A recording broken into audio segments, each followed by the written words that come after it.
appointment of new members.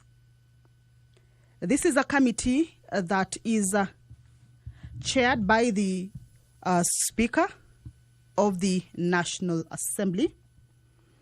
And the appointment of the members to the House Business Committee is as provided for in the House Standing Order 171, paragraph 1F. Now we can take a look at that particular standing order. 171, this one entails the details of the constitution of the House Business Committee. And Standing Order 171, paragraph 1, indicates that there shall be a select committee to be designated the House Business Committee that will consist of the Speaker, who shall be the chairperson, the leader of the majority party. The House Committee also consists of the leader of the minority party, the whip of the majority party, as well as the whip of the minority party. Now, this is a committee that is composed of 14 members. So the Speaker, the leader of the majority party, the leader of the minority party, the whip of the majority party, as well as the whip of the minority party. Those are 5. So there is a list of 9 other members who shall be nominated by parliamentary parties and approved by the House at the commencement of every session. That's why earlier on I had to indicate to you that this is the 4th session. This is the beginning of the 4th session. At each and every session, there has to be the appointment and approval of the members to the House Business Committee, that is aside to the ones that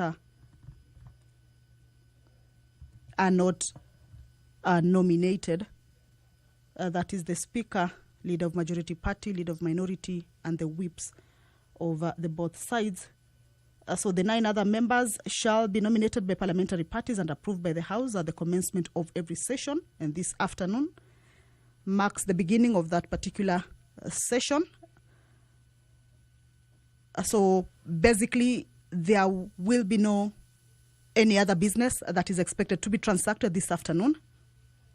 Remember, earlier on, I told you that the House Business Committee is the one that sets the business that is to be transacted by the members during and at each and every plenary sitting. So now that there is no House Business Committee that it needs to be established or reconstituted, then that means they will have to do that for this particular sitting.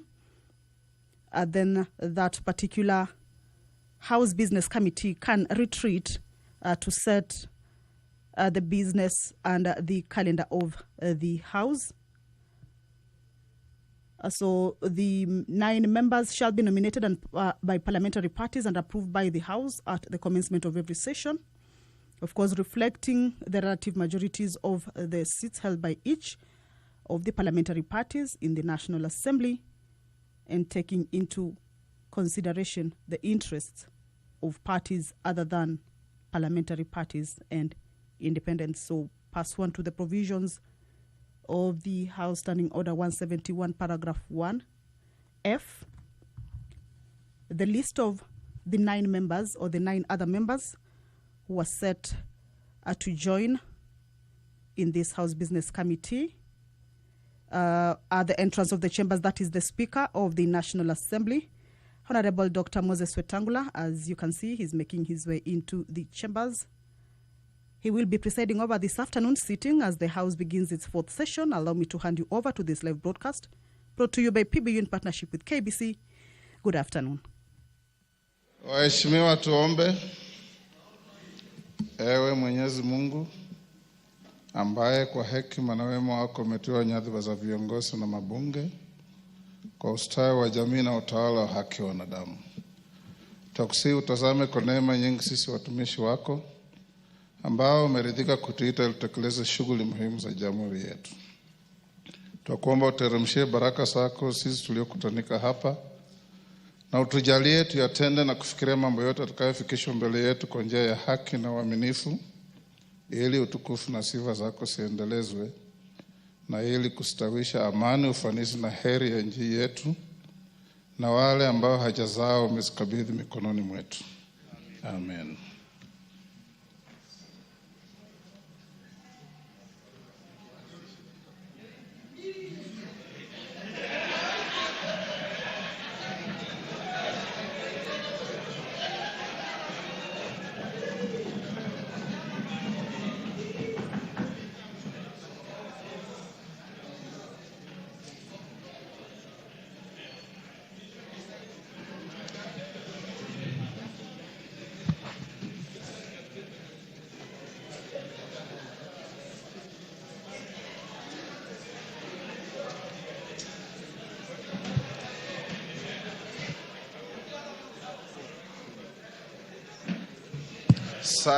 Clerk, we have quorum.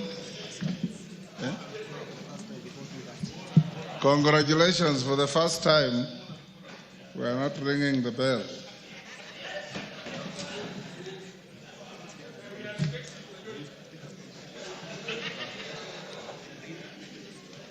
Proceed.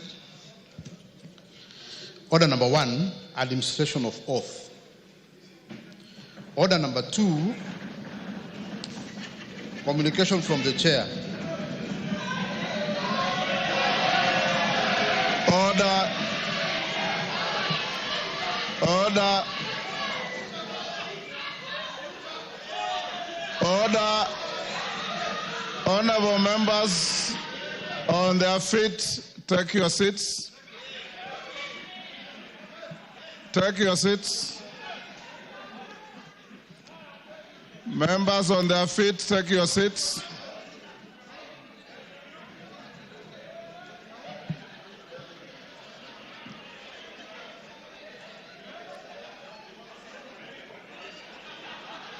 Take your seats. Kibarek, take the nearest seat. Donya, take the seat. Order, honorable members. Order, take the nearest seat. Come, Kate, take the nearest seat.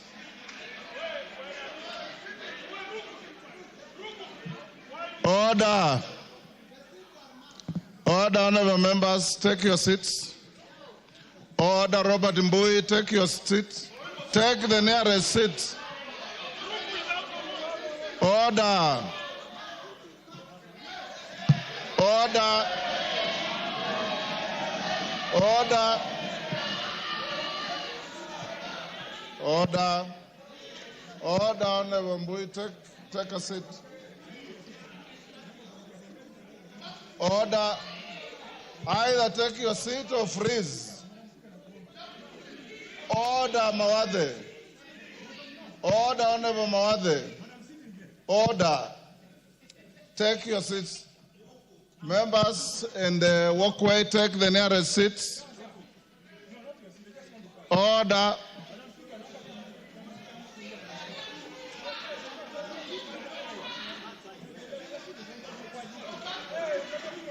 Order, Honorable Mawade.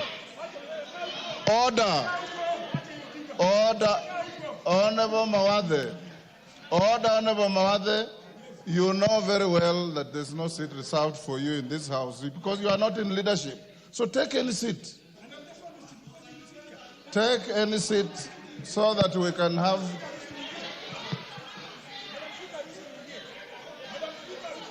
Order.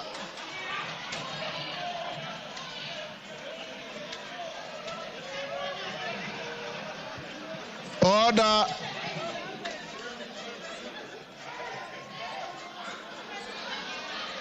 Order, Robert. Honorable, order. Order, honorable members. Order. Order, Mwenje. Honorable Mwenje, if you are in leadership, show example.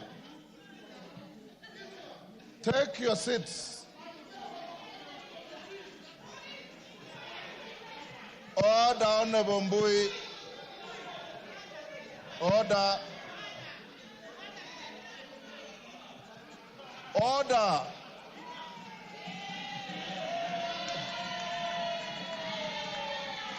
Honorable Mwenje and Honorable Mbui. Either freeze there. Order, honorable members on their feet. Take your seats. Order, honorable members. I've got two communications to make. Order, Wamumbi. Honorable Wamumbi, look for a seat. Look for a seat and sit. Look for a seat and sit. Order, Wanjala, the House is not in business yet. Order.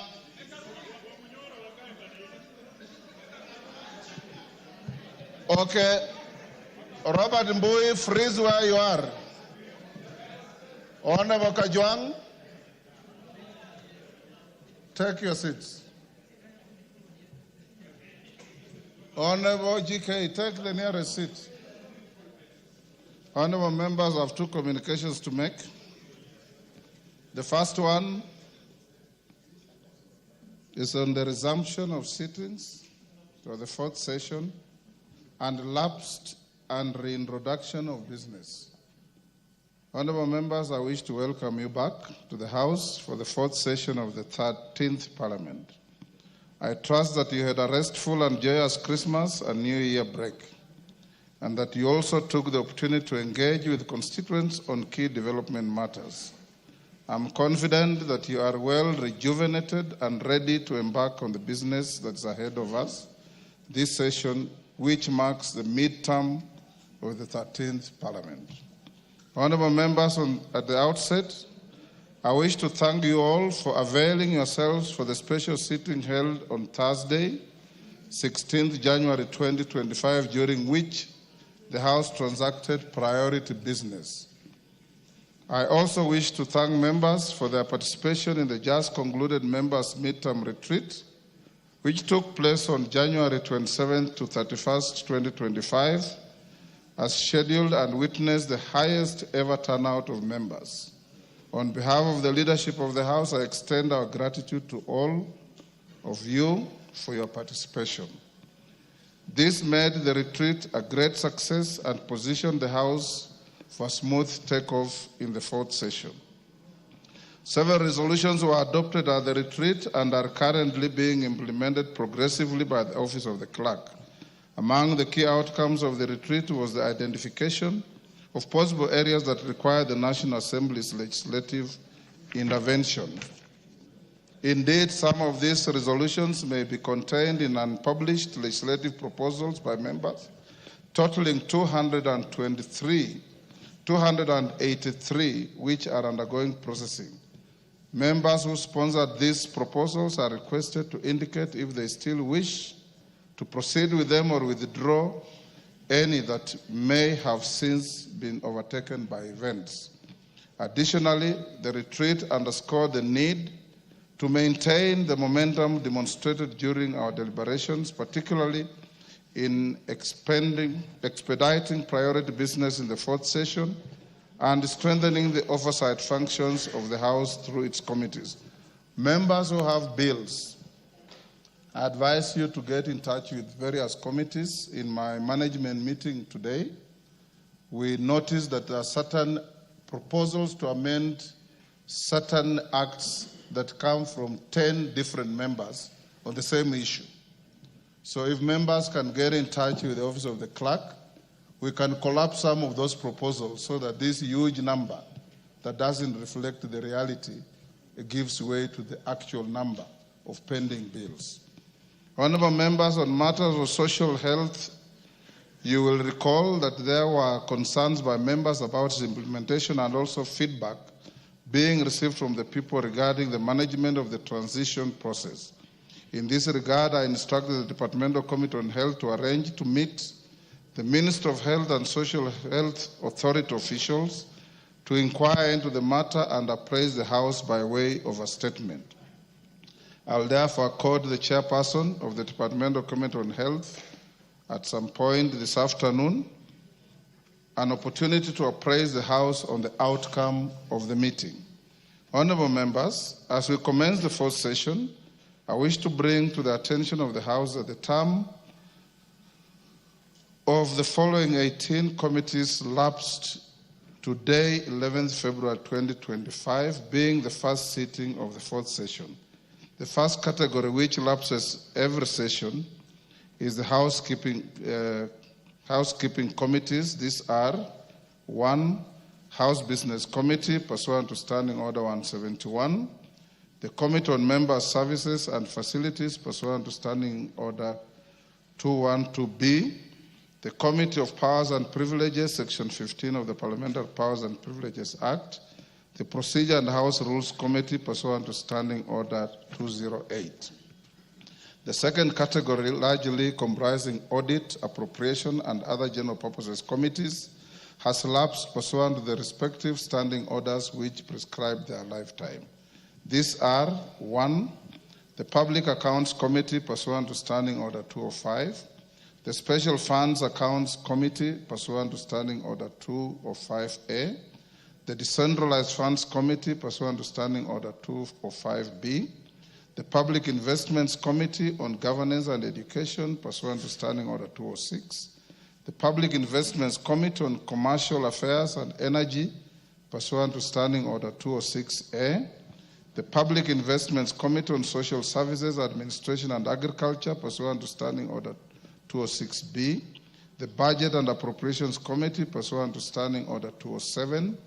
The Public Debt and Privatization Committee, pursuant to Standing Order 207A. The Public Petitions Committee, pursuant to Standing Order 208A. The Diaspora Affairs and Migrant Workers Committee, pursuant to Standing Order 208B. The Committee on Implementation, pursuant to Standing Order 209. The Committee on Delegated Legislation, pursuant to Standing Order 210. The Committee on Regional Integration, pursuant to Standing Order 212. And the Committee on National Cohesion and Equal Opportunity, pursuant to Standing Order 212C. Honourable members, in line with the standing orders, the House Business Committee should be listed for reconstitution as the only business in today's order paper, as it owes its exclusive role in setting up business of the House. Thereafter, the House Business Committee ought to receive and consider recommendations from the Committee on Selection and Reconstitution of the remaining 17 committees, including any consequential changes to other committees. I'm aware that at the beginning of last week, the clerk wrote to the leadership of the majority and the minority parties to expedite the process of reconstituting the affected committees, indeed as instructed during our retreat in Naivasha. Having said that, honourable members, I wish to remind the House that in accordance with the provisions of standing orders, any business that was not concluded at the end of the third session has lapsed. This includes any pending motions, statements, questions, and certain bills. Any committee or individual member wishing to reintroduce any lapsed business is advised to do so in accordance with the procedures laid down in the standing orders and other parliamentary practice. Members who may not be clear on the procedure are advised to visit the table office for guidance. Honourable members, with regard to the lapsing of the bills, Standing Order 141-2B provides as follows, and I quote, "A bill that has been published, read a first time, or in respect of which the second reading has not been concluded, at the end of 2 consecutive sessions of the same Parliament shall lapse at the end of the second session and may be republished in the same or different form in accordance with the Standing Orders 114, Introduction of Bills." However, as honourable members will recall, on Wednesday, 4th December 2024, the House approved a procedural motion exempting 19 bills from lapsing during the period of the third and fourth sessions. These are 1. Political Parties Amendment Bill 2022, 2. Fisheries Management and Development Bill 2023, 3. The Metrology Bill 2023, 4. The Universities Amendment Bill 2023, 5, the Preservation of Public Security Amendment Bill 2023. 6, Appellate Jurisdiction Amendment Bill 2023. 7, the Penal Code Amendment Bill 2023. 8, the Legal Aid Amendment Bill 2023. 9, the Prisons Amendment Bill 2023. 10, the Mining Amendment Bill 2023. 11, the Cancer Prevention and Control Amendment Bill 2023. 12, Kenya Roads Amendment Bill 2023. 13, the National Transport and Safety Authority Amendment Bill 2023. 14, the Anti-Corruption and Economic Crimes Amendment Number 2 Bill 2023. 15, the Gold Processing Bill 2023. 16, the Basic Education Amendment Bill 2023. 17, the Employment Amendment Bill 2023. 18, the Universities Amendment Number 3 Bill 2023. And 19, the Institute of Social Work Professionals Bill 2023. Bills that were not covered under this exemption have since lapsed. However, sponsors of the affected bills who may be desirous of proceeding with them may, in accordance with the standing orders, seek guidance from the clerk. And I repeat, some of those bills, up to 10 bills, are seeking to amend the same acts of parliament, some the same sections of the same acts. So I encourage those who have those bills to find a way of harmonizing them so that we have a composite bill that can be brought afresh. Honourable members, with regard to questions, those that had been transmitted to the respective ministries by the end of the third session but not yet received a response have also lapsed. However, if any member still wishes to obtain a response, the member is required to visit the table office to formally indicate so. This must be done by close of business on Thursday, 20th February 2025, to enable the leader of the majority party to prioritize such questions when scheduling the appearance of cabinet secretaries before the House. For avoidance of doubt, any questions that had not been transmitted to the ministries, constitutional commissions, and independent offices have also lapsed. Members are, however, still at liberty to file such questions afresh if they wish to do so. As we settle to this new session, honourable members, to ensure effective communication and facilitation of members, members are also requested to update their biodata with the Office of the Clerk in order for it to be accurately captured in the records and on the website of Parliament. I therefore urge all members to visit the Office of the Clerk at the earliest convenience in order to fast-track this process. Additionally, honourable members, the following 10 bills, which the House passed before proceeding the just concluded recess, were ascended to and are now part of our laws of Kenya. The National Rating Bill, National Assembly Bill number 55 of 2022, the Statutory Instruments Amendment Bill, National Assembly Bill number 2 of 2023, the Water Amendment Bill, National Assembly Bill number 33 of 2023, the Ethics and Anti-Corruption Amendment Bill, National Assembly Bill number 11 of 2024, the Kenya Roads Amendment Bill, National Assembly Bill number 18 of 2024, the Kenya Revenue Authority Amendment number 2 Bill, National Assembly Bill number 35 of 2024, the Division of Revenue Amendment Bill, National Assembly Bill number 38 of 2024, the Tax Procedures Amendment Bill, National Assembly Bill number 46 of 2024, the Tax Laws Amendment Bill, National Assembly Bill number 47 of 2024, and the Business Laws Amendment Bill, National Assembly Bill number 49 of 2024. I allowed the House for the dedication demonstrated in the passage of the said laws and urge that as we commence the fourth session, we undertake our legislative duty with greater enthusiasm in order to achieve more. Finally, honourable members, as we embark on the fourth session, I'm confident that the House will continue to build on its commendable performance in the consideration of key legislative business and other crucial committee business. Let us remain committed to serving the people of Kenya with diligence, integrity, and efficiency. With that, honorable members, I once again welcome you back and look forward to a productive fourth session. I thank you. Honorable members, at the door, take the nearest seats. I have another communication to make. None.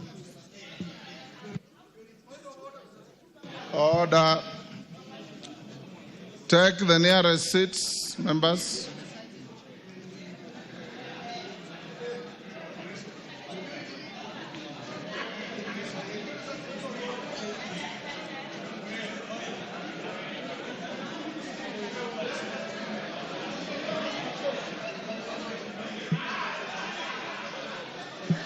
Members in the walkway, take the nearest seats.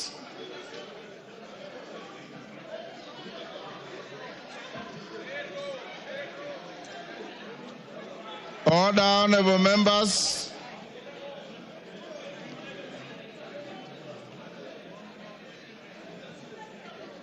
Take the nearest seats. Honorable Nabuin, take the nearest seat.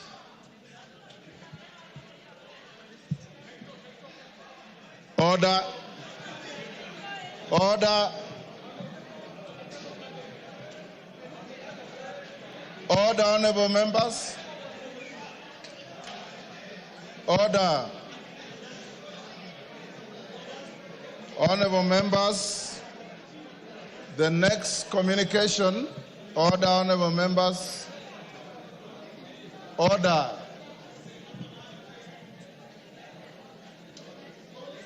Order. Honorable Babu Wino, take your seat. Order. Honorable members, the next communication is on the recognition of members of the National Assembly conferred state honors and retirement of a long-serving officer of the House. Honorable members, as you are all aware, the offices that we hold as leaders in this republic, including the office of Member of Parliament, are held in trust on behalf of the people of Kenya.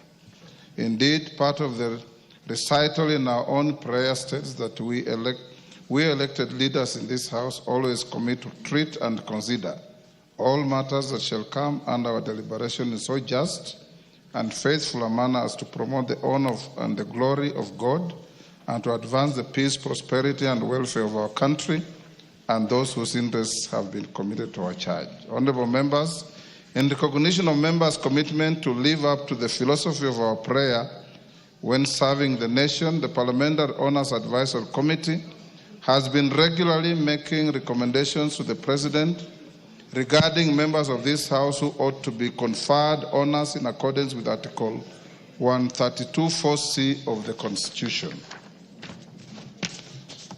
The Parliamentary Honors Advisory Committee, which I co-chair with the Speaker of the Senate, is a statutory body. It is composed of members drawn from both houses of Parliament and the Parliamentary Service Commission. The committee is responsible for identifying and recommending nominees from Parliament as one of the arms of the national government to be awarded national honors. The committee is also responsible for some statutory bodies, including the Office of the Auditor General and the Office of the Control of Budget. To this end, honorable members, the committee in 2024 recommended some members of Parliament and staff for the award of national honors. This was done through a rigorous consideration, including seeking the views or objections of the public on the proposed nominees and taking them into consideration determining the final list of nominees. In this regard, I wish to inform the House that several members of this House were conferred state honors by His Excellency the President during the 61st Jamhuri Day celebrations held on 12 December 2024 in recognition of their distinguished service to the nation in various capacities. Top on the list of honors is the Honorable Junaid Sheikh Nur Mohammed, CBS, MB Leader of the Majority Party, who was conferred the Elder of the Golden Heart, EGH. Alongside him are the following members who were awarded the Chief of the Order of the Burning Spear, CBS, the Honorable Faith Gitau, CBS MP, The Honorable Patrick Macau, EBS, CBS MP. The Honorable Muhammad Ali, HSC, CBS MP. The Honorable Raphael Wanjala, CBS MP.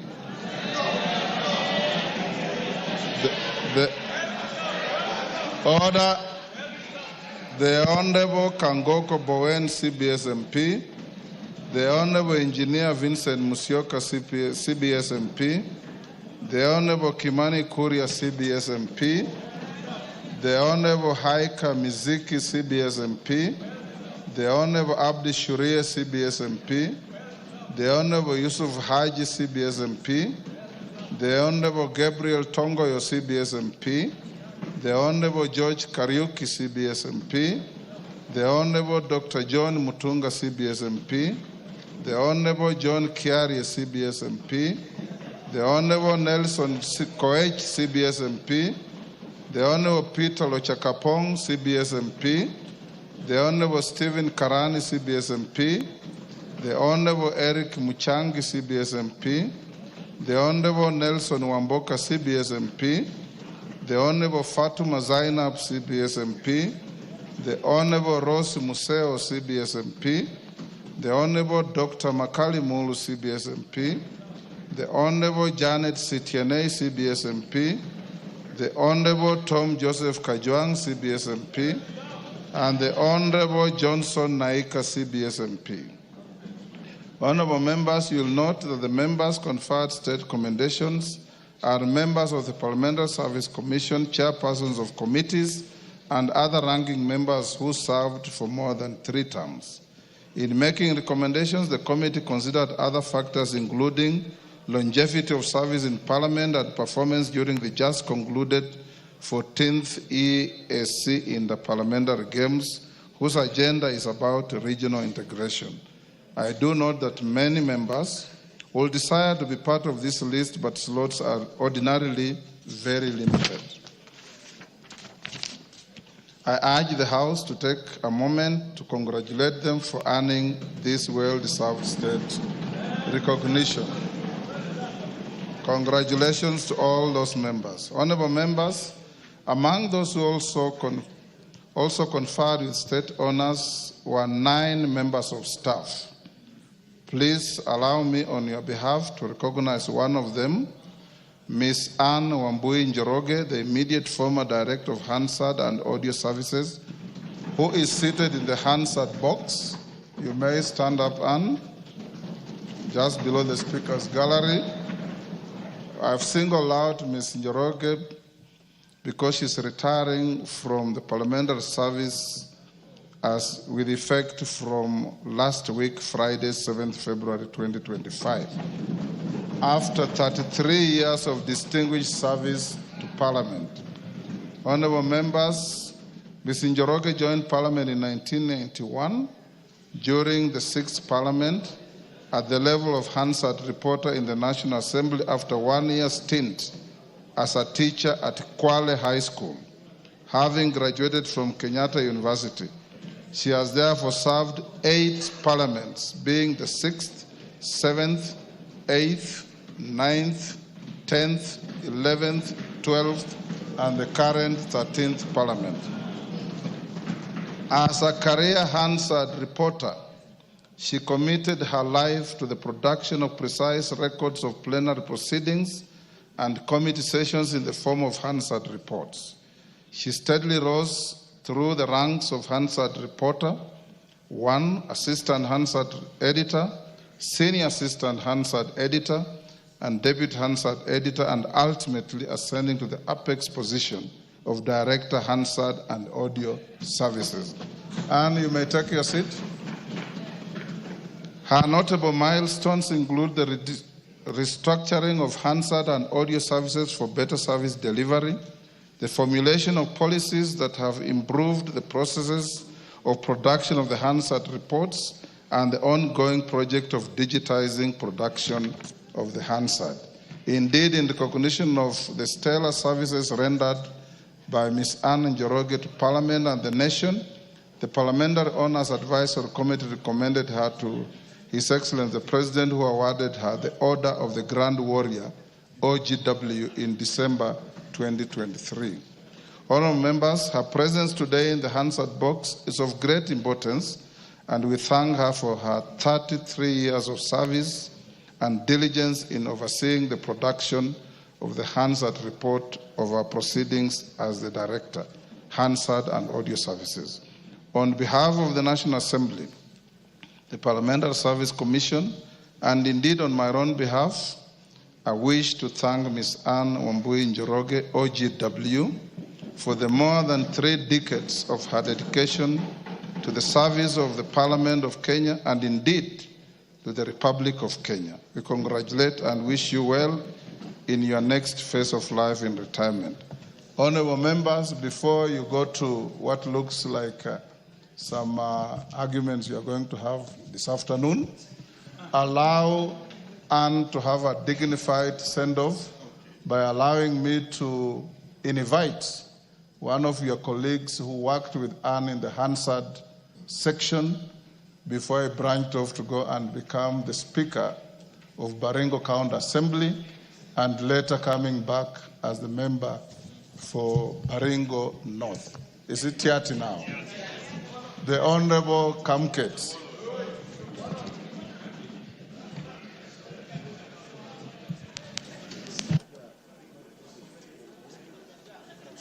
Give Honorable Kamket the mic.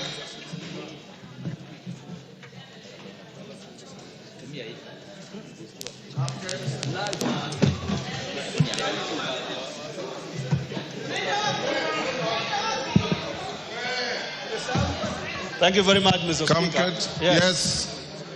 Thank you very much, Mr. Speaker. Mr. Speaker, indeed, it is a Order, honourable members, this is a great day for Anne Njoroge. Give her the silence so that she can be honoured by one of your colleagues who was her colleague. Thank you, Mr. Speaker. Indeed, Mr. Speaker, it is a great honour for me to get the opportunity to pay tribute to my former boss, Ms. Anne Njoroge. Mr. Speaker, I joined Parliament myself as a Hansard reporter in February 1997. And immediately, Mr. Speaker, I was thrown into the deep end of Hansard reporting. But I was lucky, Mr. Speaker, to have had a very dedicated, humble, and determined public officer who trained me, Ms. Anne Njoroge, Mr. Speaker. Order, Robert Mbui. Order, Robert. If Anne Njoroge was your sister, your mother, or your cousin, or your wife, you would love to give her this day. Go on, Kamket. Thank you, Mr. Speaker. Mr. Speaker, Ms. Anne Njoroge is a very dedicated officer, Mr. Speaker. And so, Mr. Speaker, that box, Mr. Speaker, the Hansard box, is a box that is very familiar to me. I have sat in that box, Mr. Speaker, for a very long time, under the guidance of that very humble and hardworking public servant. And I'm very proud, Mr. Speaker, to be her product, to be the product of her guidance. And Mr. Speaker, that Hansard box, Mr. Speaker, has also produced not only me, but the Honorable Member for Matungu, the Honorable Peter Oscar Nabulindo, who was equally a Hansard reporter with me under the guidance and leadership of Ms. Anne Wambui Njoroge. Mr. Speaker, when I joined Parliament in 1997, this House, there was no Parliamentary Service Commission at that time. I remember, Mr. Speaker, we used to go and line up at Mr. Kiliku, the accountant, for salary, Mr. Speaker. And at that time, Mr. Speaker, not even the members of Parliament had bank accounts. We used to line up at the finance office to receive salary. At that time, Mr. Speaker, we used we did not like the members of parliament that much, because we would line up for more than 2 hours, and then about 10 or 15 members of parliament come and overtake you as we all lined up for salary. But perhaps, Mr. Speaker, what's the most interesting about Hansard, because we are talking about Ms. Wamboi today, is that the Hansard, Mr. Speaker, is supposed to be an accurate report of the spoken word without interfering with the facts and the line of thought of the honorable member. It's a very specialized kind of reporting, Mr. Speaker, and I want to say that in the office that I worked with, in the Department of Hansard led by Ms. Wamboi and other officers, we were able, and I believe even as at now, we were able, Mr. Speaker, to capture the lines of thoughts of honorable members, organize their thoughts without losing the facts and realities of what they want to present. And the next day, Mr. Speaker, whenever a member wanted to have or wanted to go through what they contributed to in the House, they would be mesmerized at how well they spoke, at how well thought out their ideas were, only because, Mr. Speaker, the Hansard officers put in many hours of work to make everything right. So, Mr. Speaker, as my colleague, my former boss, Ms. Njoroge, retires, I want to wish her the very best in her life. And I want to say, Mr. Speaker, that that box there, the Hansard box, is a great box. And all officers of parliament who have worked in other departments, those who have made it to members of parliament, I want to say that everybody has a chance in life to be a leader of this country, and Ms. Anne Wamboi Njoroge is a great person. She's a great woman, and I'll forever be grateful to her as a person whom she mentored into the great member of parliament I believe I am today, Mr. Speaker. I thank you, Mr. Speaker. Thank you. The second and last tribute to Ms. Njoroge is from Owen Bayer, who represents the constituency where she came from before she came here. Okay. Honorable Speaker, I rise today to salute a distinguished public officer, Mrs. Anne Wamboi Njoroge, who has recently retired from her position as the Director of Hansard and Audio Services in the National Assembly. Mrs. Njoroge's journey in the public service began on October 7th, 1991, when she was first appointed as a Hansard Reporter 2 in the Hansard Department. Her dedication and commitment saw her rise through the ranks until she was promoted to the position of Director, Hansard and Audio Services in the National Assembly, the position she recently retired from. Mrs. Njoroge has been an integral part of the Hansard Department and of the National Assembly, contributing to the accurate and comprehensive recording of parliamentary proceedings. Her meticulous attention to detail and commitment to excellence have ensured that the Hansard reports remain a reliable and valuable resource for members of parliament, researchers, and the public. Honorable Speaker, before joining public service, Mrs. Njoroge served as a teacher at Kwale Boys High School, where she taught many students, including Mike Mbuvi Sonko, former Makadara MP and second Nairobi County Governor and first Senator of Nairobi County in Form 2 in 1990.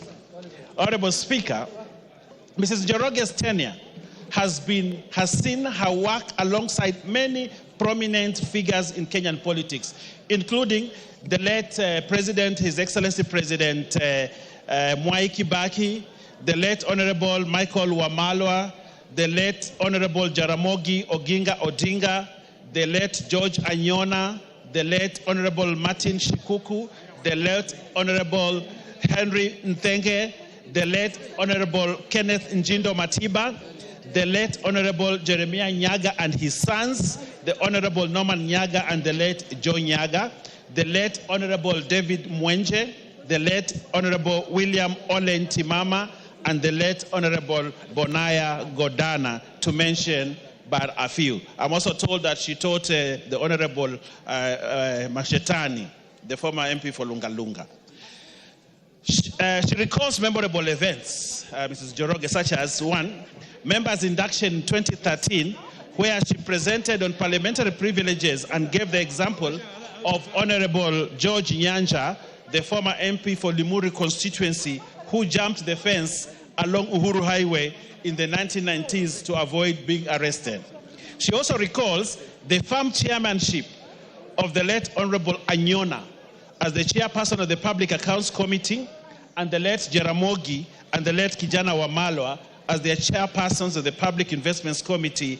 The Honorable Anyona was also a firm deputy speaker. Honorable Speaker, Mrs. Anne Wambui Njoroge's contribution to the Hansard department at the National Assembly has left a lasting legacy. Her unwavering dedication and professionalism have set a high standard for all who follow in her footsteps. As we recognize her invaluable service, let us extend our heartfelt gratitude and best wishes for her future endeavors. Honorable Speaker, please join me in recognizing and celebrating on a remarkable career of Mrs. Anne Wambui Njoroge. Honorable Speaker, I would like to salute and I give you the greetings of the Leader of the Majority, Honorable Kimani Ichung'wah. Thank you very much. Honorable members, can we have a foot thumping for Ms. Njoroge? Thank you. And we wish you well in your remaining productive years in public life. And may God give you guidance and protect you. Next.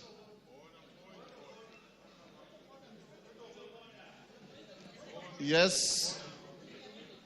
Yes, Millie Odhiambo. Thank you, Mr. Speaker, for giving me this opportunity. Mr. Speaker, let me take this opportunity to wish all the members Happy New Year. And Mr. Speaker, also to congratulate all the members that have been awarded, and also to congratulate Anne for the amazing work that she has done for the Parliament.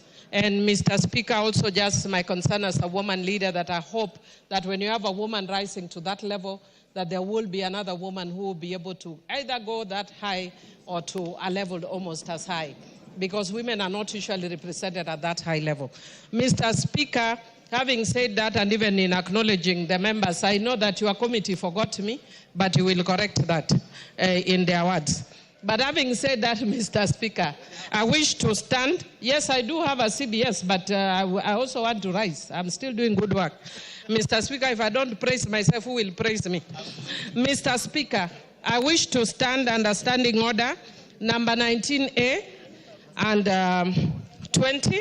Mr. Speaker, of our standing orders, Mr. Speaker. And Mr. Speaker, I wish to indicate further to a court decision, the High Court decision. Order, Millie. Take your seat. I know you did see me in my chamber and indicated you raise a matter that you're trying to raise.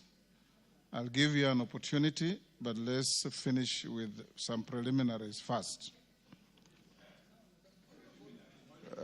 Clerk, order. Order, Angela. Order number 3, messages. Order number 4, petitions. Order number 5, papers.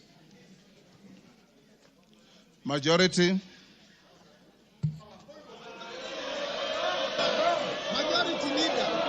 Honorable Speaker, I beg to lay the following papers on the table of the House today, Tuesday, February 11th, 2024. 1, the Auditor General's report on...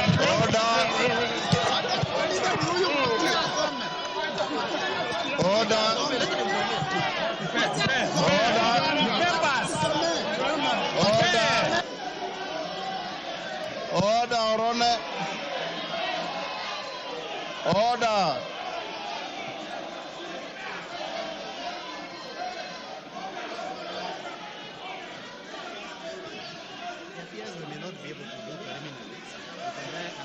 Order.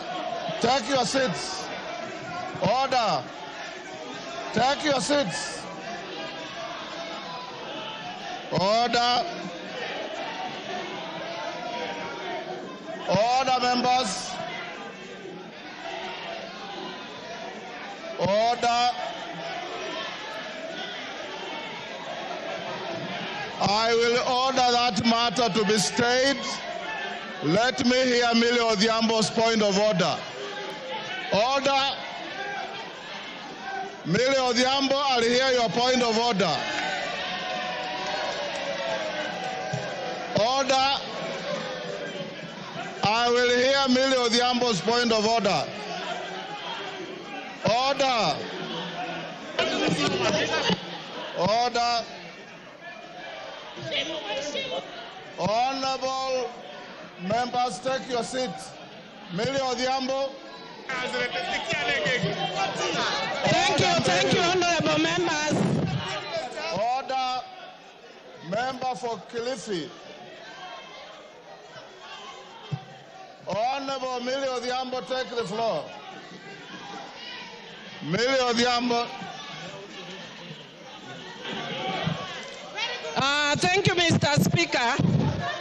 Mr. Speaker. Order. Let's order. Millie Odhiambo, take the floor. Order. Thank you, Mr. Speaker. Mr. Speaker. Order. Mr. Speaker, I rise under Standing Order 19A and 20.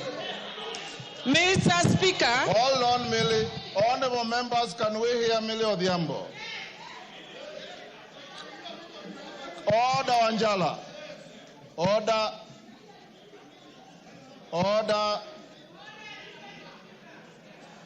Order. Honorable Gertrude Mbeyu, and those who are conducting themselves like you, Honorable Mawade, the excitement does not preclude the application of standing orders. And if I see you getting rowdy again, I'll request you to leave the chamber. Millie Odhiambo. Order. Thank you, Mr. Speaker. Mr. Speaker, I stand under Standing Order 19A and Standing Order 20. Mr. Speaker, and in furtherance of a recent decision by the High Court HCC number E202 of 2023, Kenneth Njagi Njiru and 11 others versus the National Assembly of Kenya and others. Mr. Speaker, I will not go to the demerits and merits of that matter. I will go to what the court concluded, which is that the Azimio side is the majority. And based on that, Mr. Speaker, again, because I've said I'm not going to the merits and demerits of that decision, Mr. Speaker, I want to just indicate that I have therefore, as the majority party whip of Azimio, today handed over to your office a copy of that decision of the High Court with a letter that we are giving you our, according to the standing orders, our majority leader as Honorable Junet Mohammed and Honorable Robert Mbui. Mr. Speaker, following the standing orders, Honorable Junet will thereafter then communicate me officially as the minority whip, going by what the standing orders, but a majority whip. Majority. Mr. Speaker, I also stand under Standing Order 90 and had actually consulted you about this. And Mr. Speaker, if you look at the judgment of that court, the court actually infer that because of the position you hold as Speaker and also as Chairman of your party, Mr. Speaker, it is not as party leader of your party, Mr. Speaker, it is not possible for you, to be fair, you are going to be conflicted when you are conducting the matters of this House. Mr. Speaker, I therefore humbly request you to step down and mandate Honorable Gladys Bosch-Oley to take over in discharging the functions as the Speaker because of your conflict of interest. Mr. Speaker, Mr. Speaker, Mr. Speaker. Order. Order. Mr. Speaker. Mr. Speaker, in concluding, Mr. Speaker, because I said I'm not going to go to the merits and demerits of the matter, in concluding, I want to urge that as a parliament, we need to obey court rulings and decisions, even when we don't agree with them. And Mr. Speaker, I also just want to indicate that you can see my two colleagues are standing next to me. My advice to them in future is to follow a philosophy from my community which says, Telo ikao, telo kumingato. So next time they should do what Honorable Ruku did.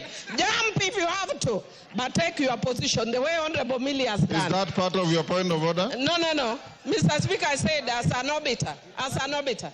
And Mr. Speaker, I would also just want to say, very finally, also as an orbiter, Mr. Speaker, people are also talking about broad-based. Again, I'm very careful. I'm saying this as an orbiter. It's not my substantive argument. Mr. Speaker, people talk of broad-based. Yeah, and even when you look at the decisions of the arguments of the court, they keep making reference to the de jure and the de facto. And many things may have changed over time. And Mr. Speaker, I'd want to say that actually if you look at this side of the House today, we are seeing broad, Mr. Speaker. Mr. Speaker, if we want to see good faith, we want to see if it is also based. It is broad. But based, whether it is based will depend on the decision going forward. Otherwise, we will be told by the court it is hot air, this broad base is hot air, wild goose chase, and all those other things, Mr. Speaker. Thank you, Mr. Speaker. I move. Order, members. Order, members. Maintain your silence. Millie Odhiambo has raised 2 points. One I'll dispose of very quickly, and the other I will allow the House some latitude. As to whether the Speaker, yours truly, should preside over these proceedings or not, I'll dispose it of as follows. One, there's no motion before the House about the Speaker. Number two, I am a senior lawyer in this country, and I'm your senior Millie Odhiambo. I have read that judgment with a tooth comb, and there's nowhere it requires the Speaker to do what you are saying. More particularly, the final findings of that judgment, which as a distinguished learned friend, we had an opportunity to read through together today. That judgment does not cast aspersions on the Speaker presiding on such proceedings. Number three, in similar situations, in the 10th Parliament, a motion was brought to this House by the then member for Kibwezi, the Honorable Patrick Musimba, to discuss the conduct and the possible vacation of office by Speaker Muturi as he then was. Speaker Muturi presided over the debate, and the vote was taken, and the motion went the way it did. Number 4, in the 7th Parliament, when I was a fresher in this House, the Honorable James Orengo, or one of the then Ford Kenya members, brought a motion to discuss the conduct and character of the then Speaker, Francis Xavier Kausai Olekaparo. Kausai Olekaparo presided over the proceedings.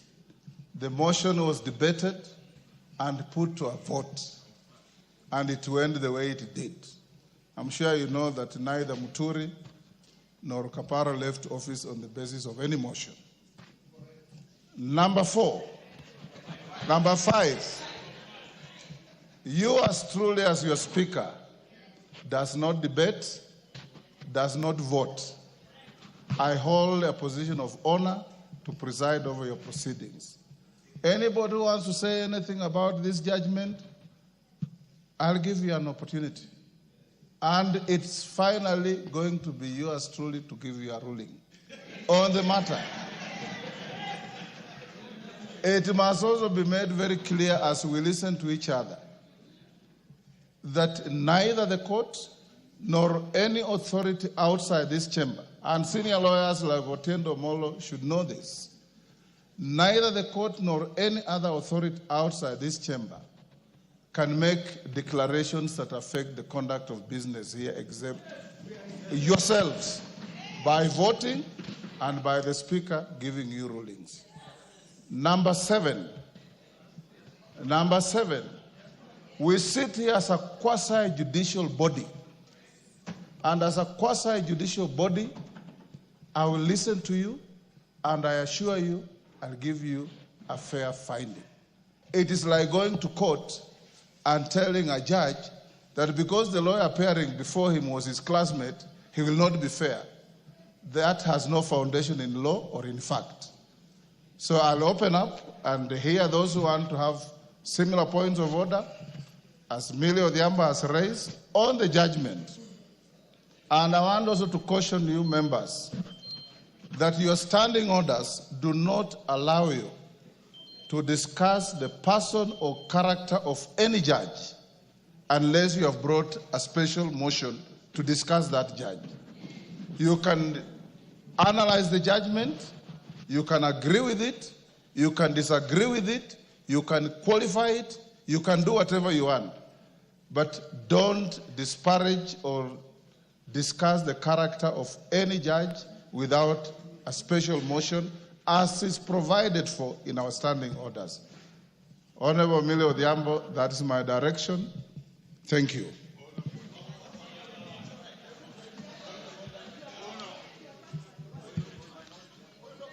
Yes, Wanjala. What's your point of order? Give him the mic.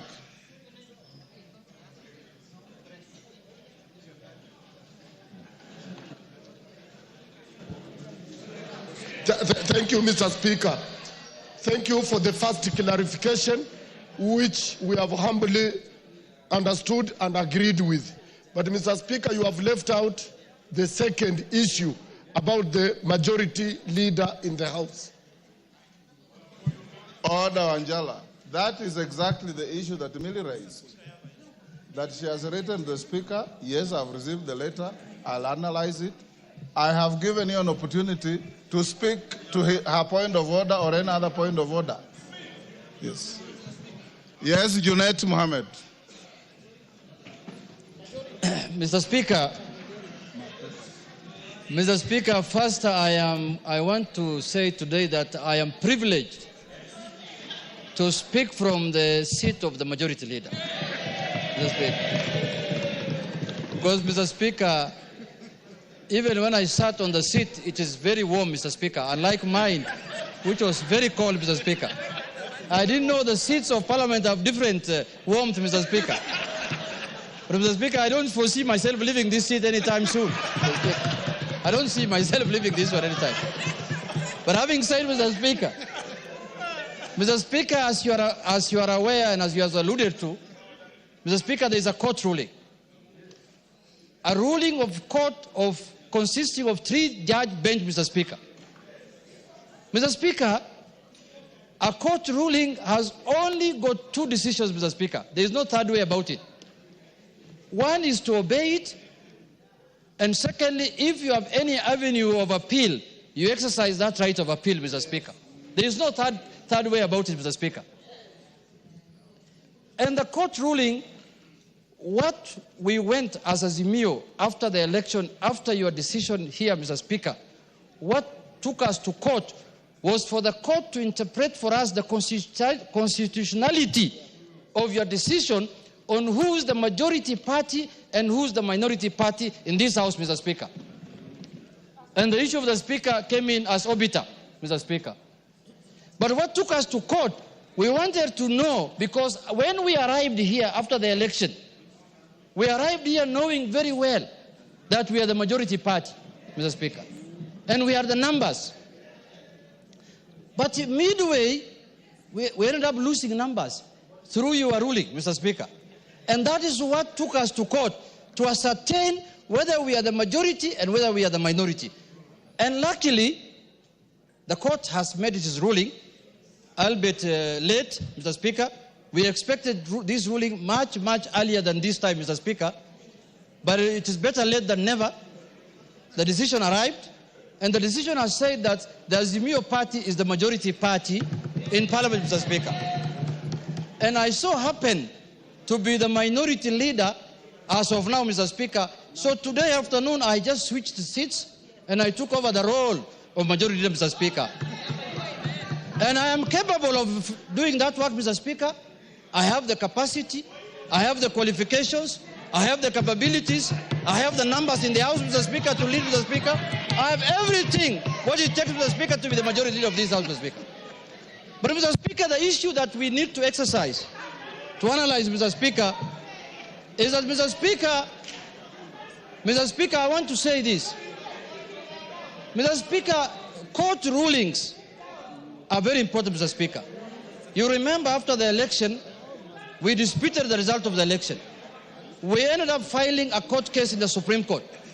The Supreme Court pronounced itself that we did not win the election, and the other party won the election, and we abided by it, and we respected the court ruling, Mr. Speaker. This court ruling also must be respected, Mr. Speaker. Because it's not like any other court ruling, Mr. Speaker. It's a ruling of the Court of the Republic of Kenya, Mr. Speaker.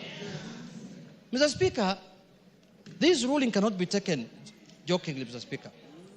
When I went through it last evening, Mr. Speaker, these judges are raising very serious fundamental issues. They are raising issues relating to violation of the Constitution, Mr. Speaker. And you remember we impeached someone here because he violated the Constitution, Mr. Speaker. Mr. Speaker, if this matter is not addressed, we are going to have a constitutional crisis in this country, Mr. Speaker. So for that reason, Mr. Speaker, jurisdictions all over the world and democracies all over the world that we borrowed from, even this presidential system that we are running today, that is running in this country, Mr. Speaker.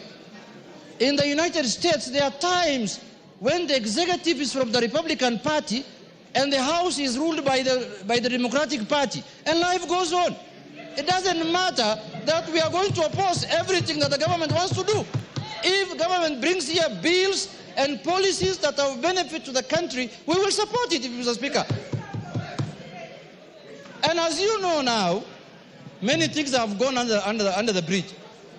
There is this animal called also broad-based, Mr. Speaker. We want to broaden, deepen, and tighten this relationship, Mr. Speaker. If I may borrow your words, we want to broaden it, deepen it, and tighten it, Mr. Speaker, so that we can have a country that is cohesive, Mr. Speaker. Mr. Speaker, there is no way we are going to have this animal in place, and then when we want to become the majority, people look at us with suspicious eyes. How can it be, Mr. Speaker? Members of Parliament are members of Parliament.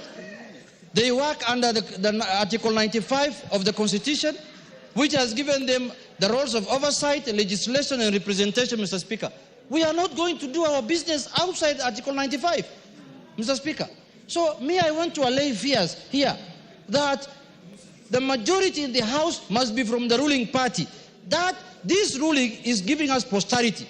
This is doing things for posterity, Mr. Speaker.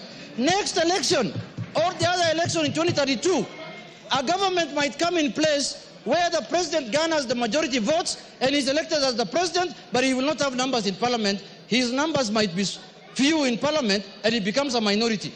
So this is now the trend we are setting, that Parliament is independent, judiciary is independent, executive is independent. We have no problem with the executive to do their work, and we know the President of the Republic of Kenya as of today is Honorable William Samoei Ruto, Mr. Speaker. There is no doubt about that.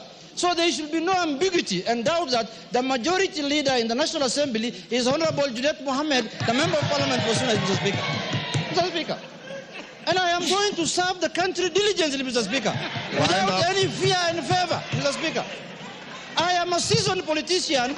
I am serving my third term in Parliament, Mr. Speaker. I know how Parliament operates. I know how parliamentarians work, and I understand how bills are done in this Parliament, Mr. Speaker. I have gained enough experience.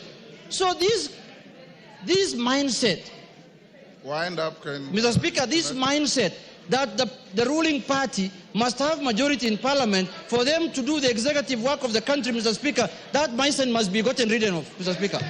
We must emulate democracies that have matured over 200 years, Mr. Speaker.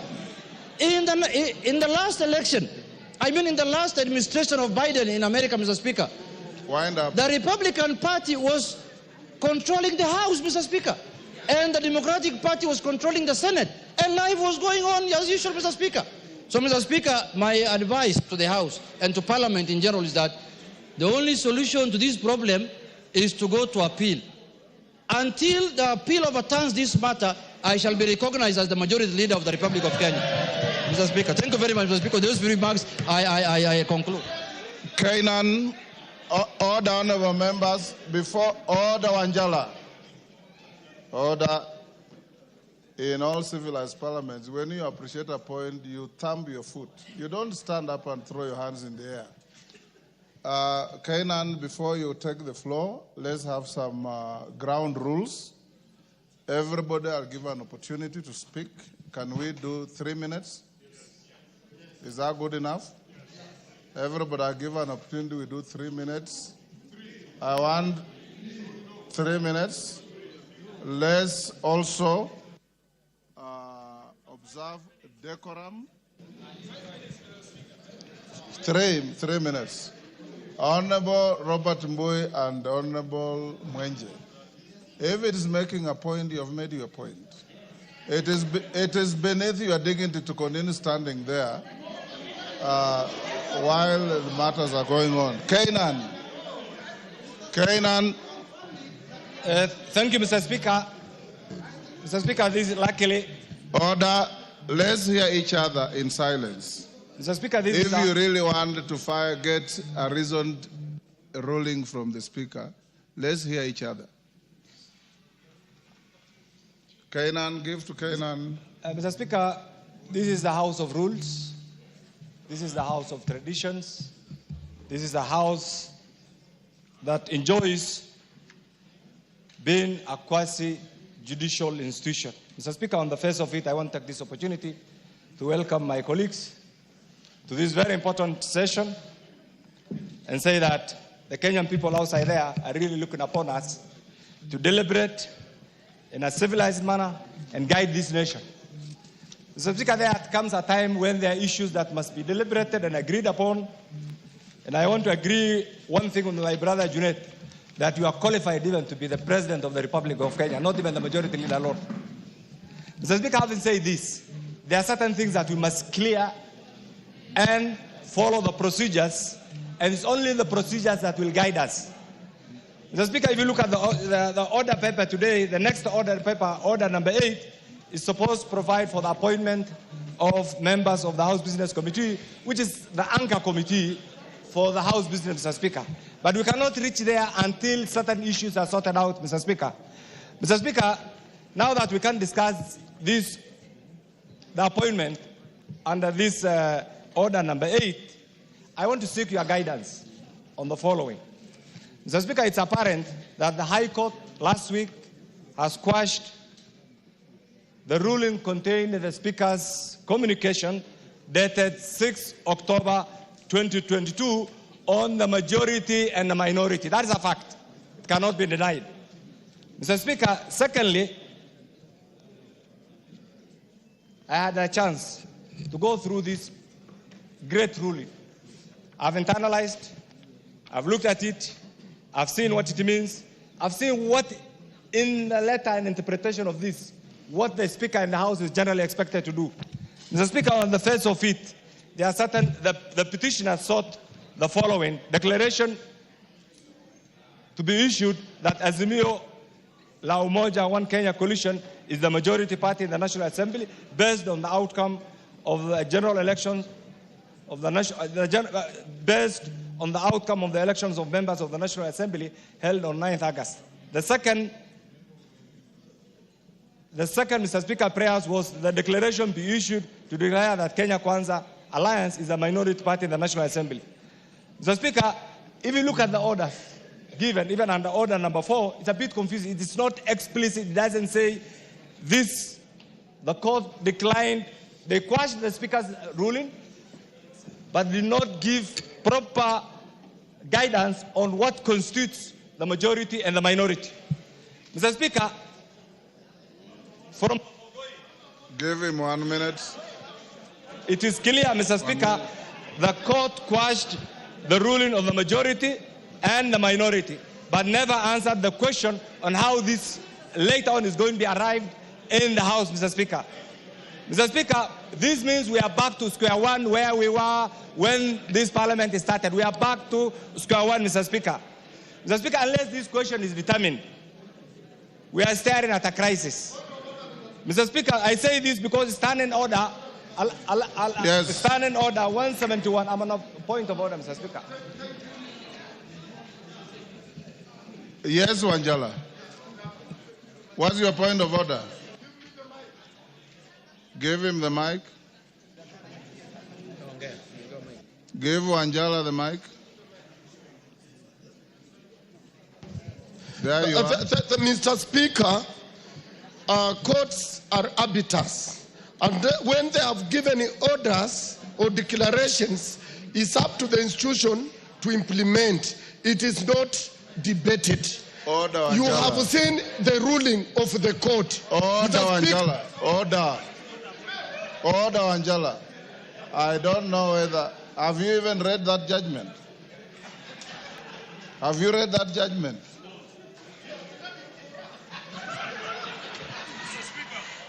Kainan, wind up. I'm trying to say that unless this question pursuant to Standing Order 171 is determined, we are facing a crisis, and this crisis can only be sorted out with a proper guidance from the Speaker. And therefore, Mr. Speaker, what I'm trying to say is this. This state of affairs, Mr. Speaker, portends a crisis for the House, Mr. Speaker, and therefore we want your guidance, Mr. Speaker, pursuant to Standing Order 171 on which party is the majority and which party is the minority. Once that is determined, Mr. Speaker, all the other things will flow, Mr. Speaker, and therefore I want to seek your guidance on this. Osoro. Thank you very much, Honorable Speaker. Honorable Speaker. Mr. Speaker, he's still occupying our space, Mr. Speaker. Why can't they just move to their side? Order. Order, Robert Mbui. Order, Robert Mbui. If you listen to me carefully, Robert Mbui, order members. And I want you to listen to this carefully. Order members. Order.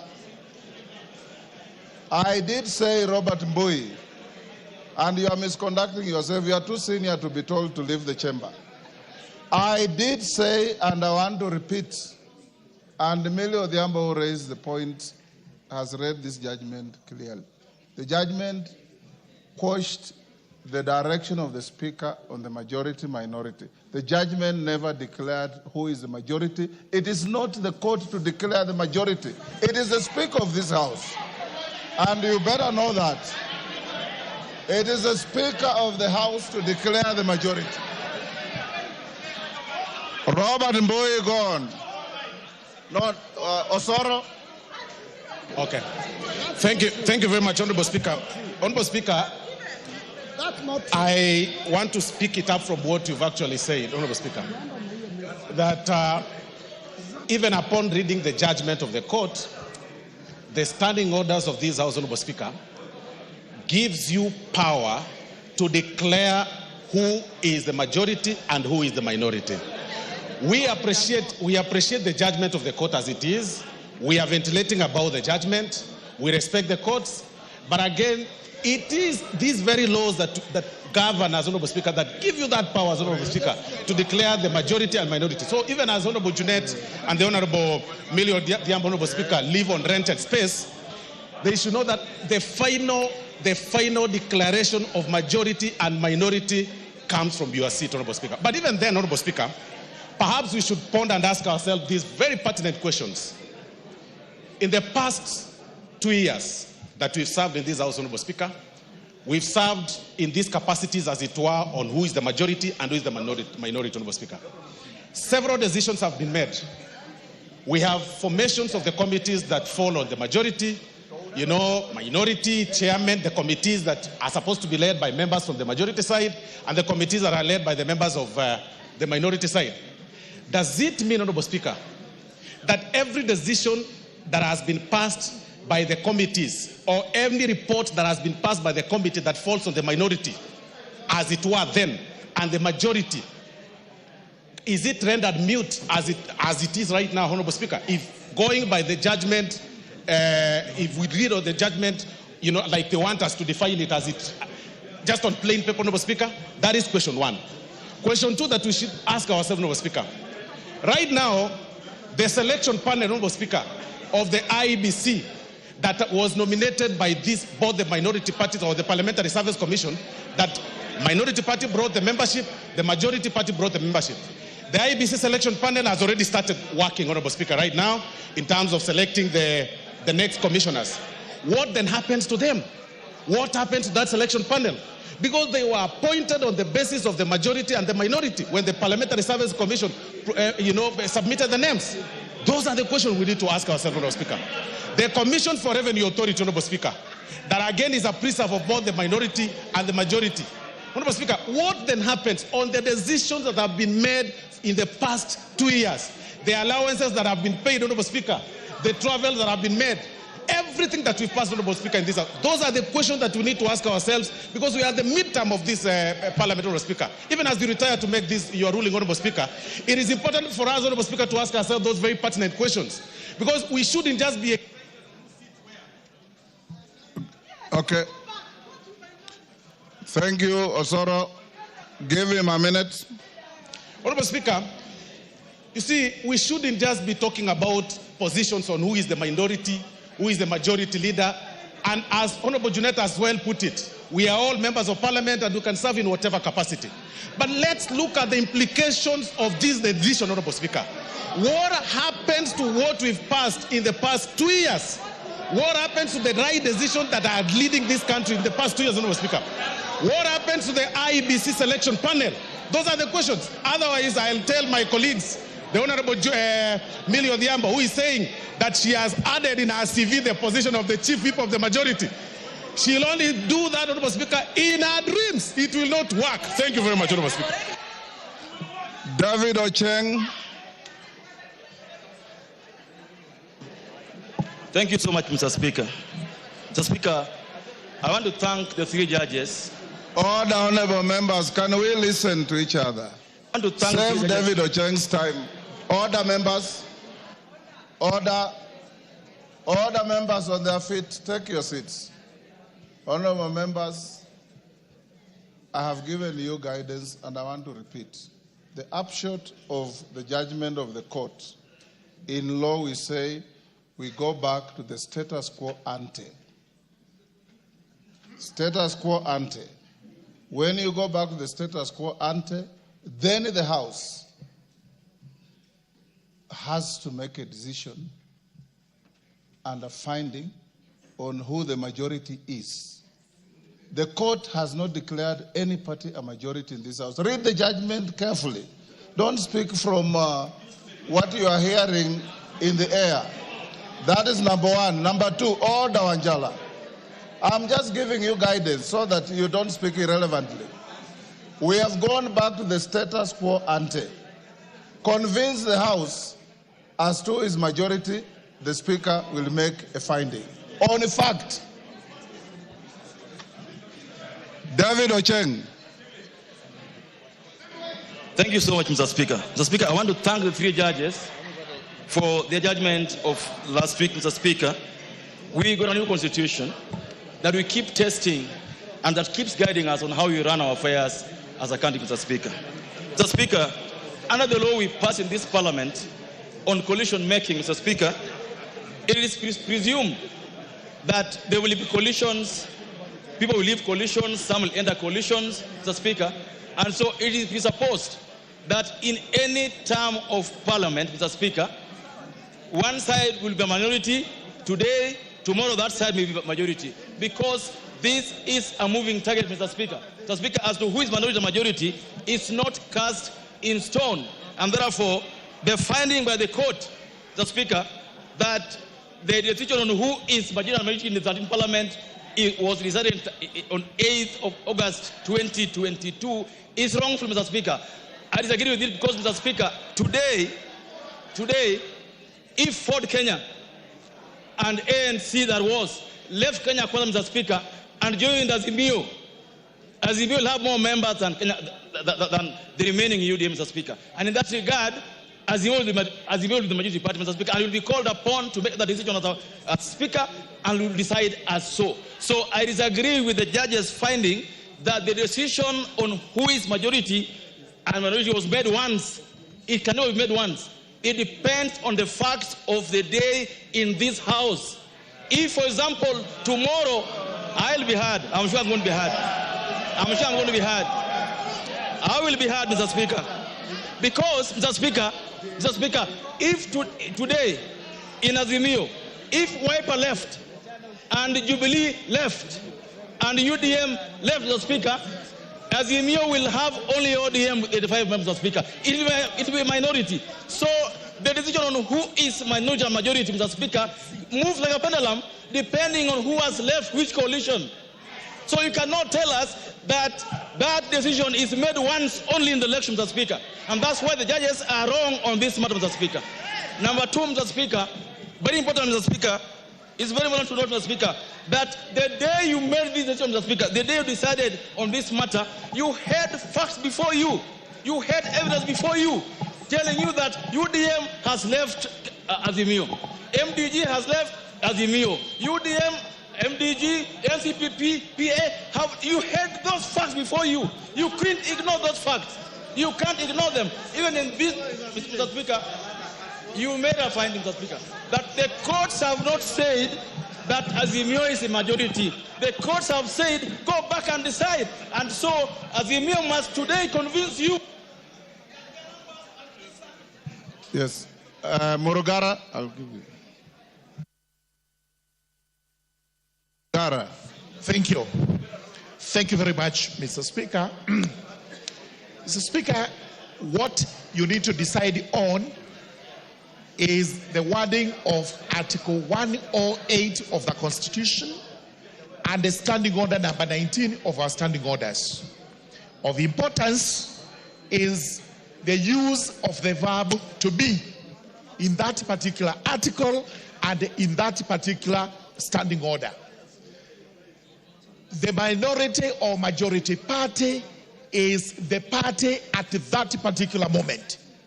And therefore, it is not cast on stone, as the court tried to tell Kenyans, that majority and minority were determined on the election date. The words used, the tense used is, which means from time to time as the issue comes into question. Therefore, the court was wrong, and this is one of the... Yes, I respect the decision of the court, but on appeal, we will be arguing that the three judges were wrong because they actually did not take into consideration the use of that verb to be by having it in the present tense, that it is from time to time. And one example I can give is this. As at before the ruling, the majority was the Kenya Kwanza coalition. If the parties like UDA actually left Kenya Kwanza, does it continue to be the majority? No. It loses the status because that is determined from time to time by how many members are in the party or how many members are in a coalition. The court actually overreached when they went to interpret it this way, and we shall be taking these matters on appeal. But today, because the course of action of the 6th of October 2022 is spent, we require from you, Honorable Speaker, you give us another ruling using the verb to be present tense is who is the majority and minority today as we speak in Parliament. Thank you, Honorable Speaker. Maklap.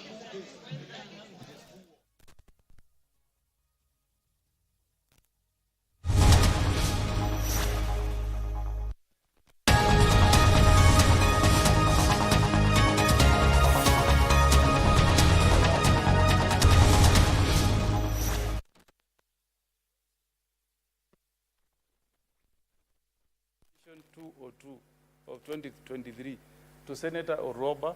She can read it, digest it, but I also undertake to the House, Mr. Speaker, that as a responsible leader from the Omogusi Nation, when I sit down, I'll sit next to her, I explain to her slowly the import of the High Court decision, so that when she speaks next time, she will speak from a point of information. On the Mr. senators.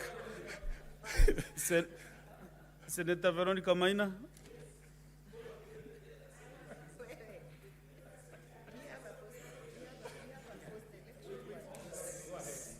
Mr. Speaker, I have listened to the submissions being done by my very senior, respected colleague, Senator Omugeni, and I assume he does not have certain information which would have been crucial to him before submitting on that question or on that point of order.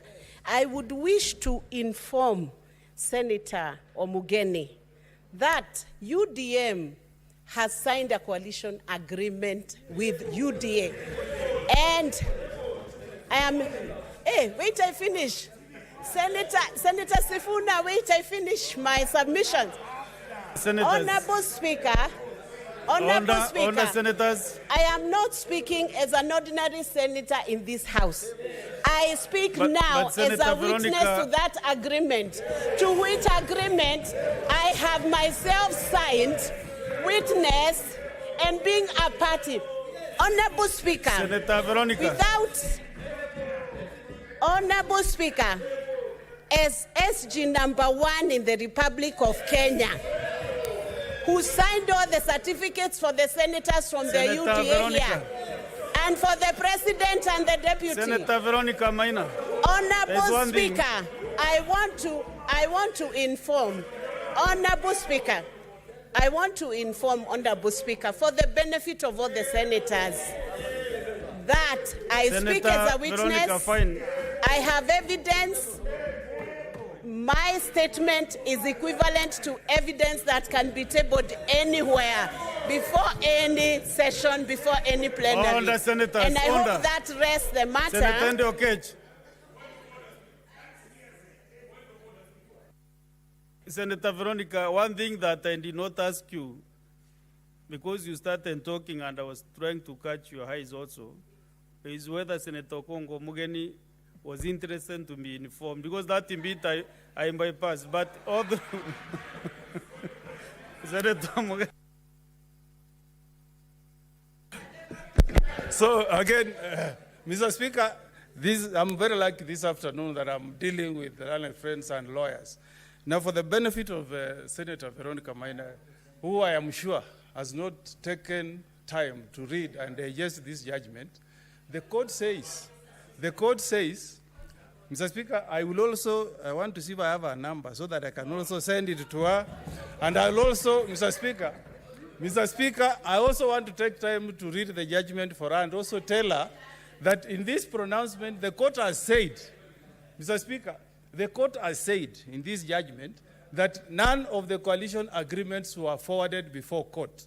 So just in case she did not understand the law at that time, just in case she filed the agreement with a different office, Mr. Speaker, if she filed the agreement with a different office, it could be, I'm willing to be informed by Senator of Nairobi. I'm willing to be informed. Was to ask him that.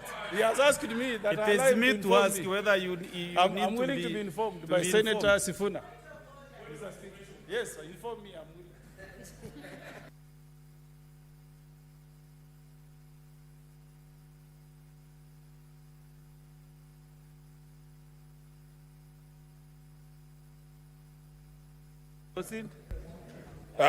Honorable Speaker, I wanted to inform Senator Mogeni that in fact the line of argument you have taken is extremely critical, and especially when that information is coming from officials or former officials of UDA.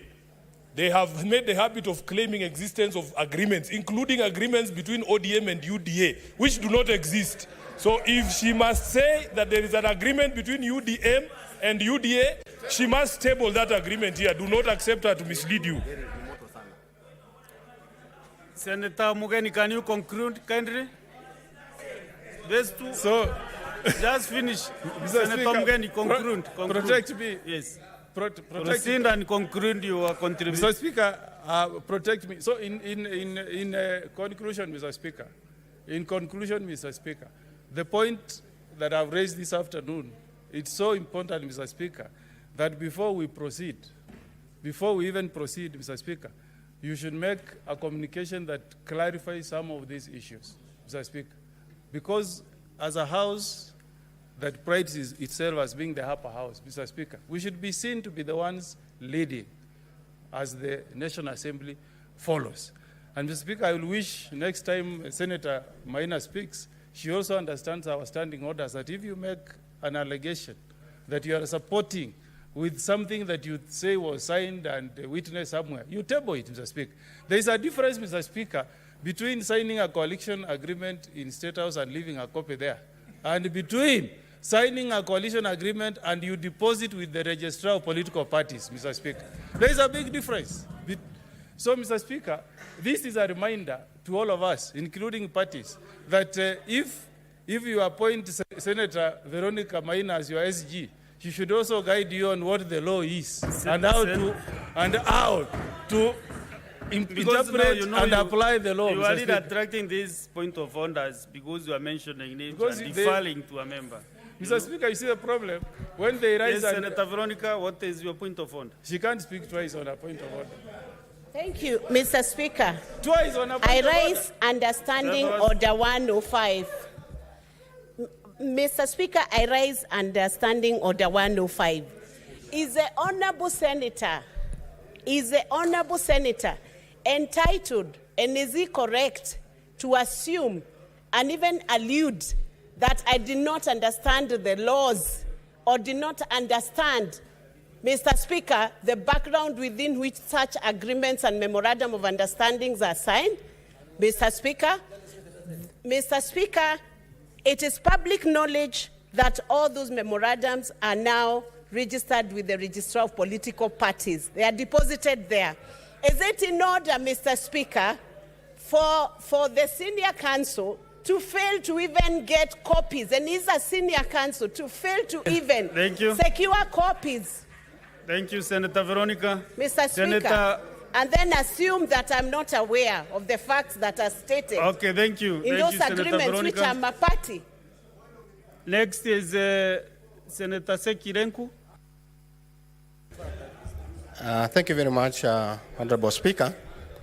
Let me also take this opportunity to support the list of the committee of SBC, and I really want to thank the House Business Committee and the leadership of the House for even considering one of my members in the Trade Committee, Honorable Asige, who is a very competent member in my committee, and I want to congratulate her for being added in that list of SBC.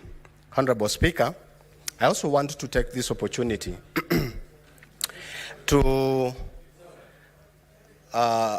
talk about the issue that has been discussed in different occasions, particularly in my county, where the utterances of the governor of Nyeri has been a very motive issue in my county and the nation, particularly on the utterances that is talking about the Maasai community, and this has been a very big issue that might bring issues within communities. But I thank the Honorable Governor for apologizing on that statement. And I want to really thank him, because maybe he was not meaning something bad to that community. and for him coming very fast to apologize to the community. I really want to appreciate the same. On the issue of the leadership of the House, Honorable Speaker, I want to say that it is important that you take responsibility. You take responsibility to at least to give a way forward and direction on this matter, because it might really bring a lot of issues, particularly on the committees, again on the operations of this committee, of this House. Otherwise, thank you, Honorable Speaker, for this good and great opportunity. Senator Wamatinga Wahome. Senator Abbas. Honorable Speaker, I think I'm the only member of UDM who is here now. Yeah. And my party has been attacked, actually. One thing I want to confirm to the House is that UDM has officially signed a coalition agreement with UDA. I want to attest to that. One other thing is, Your Honorable Speaker, is that Asimio is not the majority leader. Honorable Speaker, order.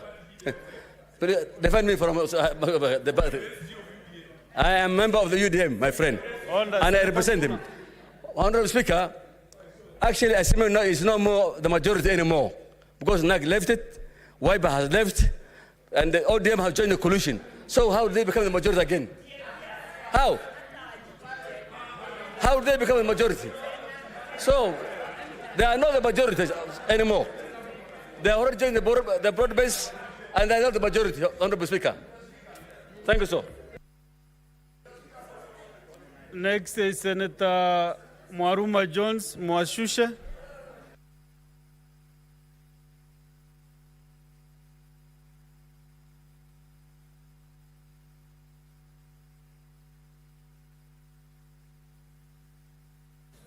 Asante Mheshimiwa Spika kwa kunipa hii fursa ili kuunga mkono huu mswada, na naunga mkono Mheshimiwa Spika majina yote ambayo yako katika hii orodha. Tukianza na Ali Roba, Veronica Maina, Wakili Sigei, maseneta wote Mwenye Haji, Faki, Shakila Abdalla, Krisla Sige na kadhalika. Mheshimiwa Spika, na nashukuru kwa uamuzi ya kwamba maseneta wote wanaweza kuwa katika hii kamati, na ni vyema kufanya kazi kwa zamu. Mheshimiwa Spika, nafurahia kwa sababu wale walifanya kazi nzuri, na hawa ambao wameweka saizi, Mheshimiwa Spika, pia wataweza kufanya kazi nzuri. Mheshimiwa Spika, niseme kwamba katika kazi zilizo mbele yetu kulikuwa na miswada, kulikuwa na maswali, kulikuwa na kazi nyingi ambayo Mheshimiwa Spika haikuenda. Mheshimiwa Spika, nilinde kutoka kwa kelele nyingi Mheshimiwa Spika upande huu ambayo inanikanganya kidogo Mheshimiwa Spika. Wale maseneta walio mkono wa kulia kwangu kidogo wanajadiliana kwa nguvu Mheshimiwa Spika. Ningependa kusema Mheshimiwa Spika kwamba ile kazi ilibakia katika bunge yetu ni kazi nyingi sana.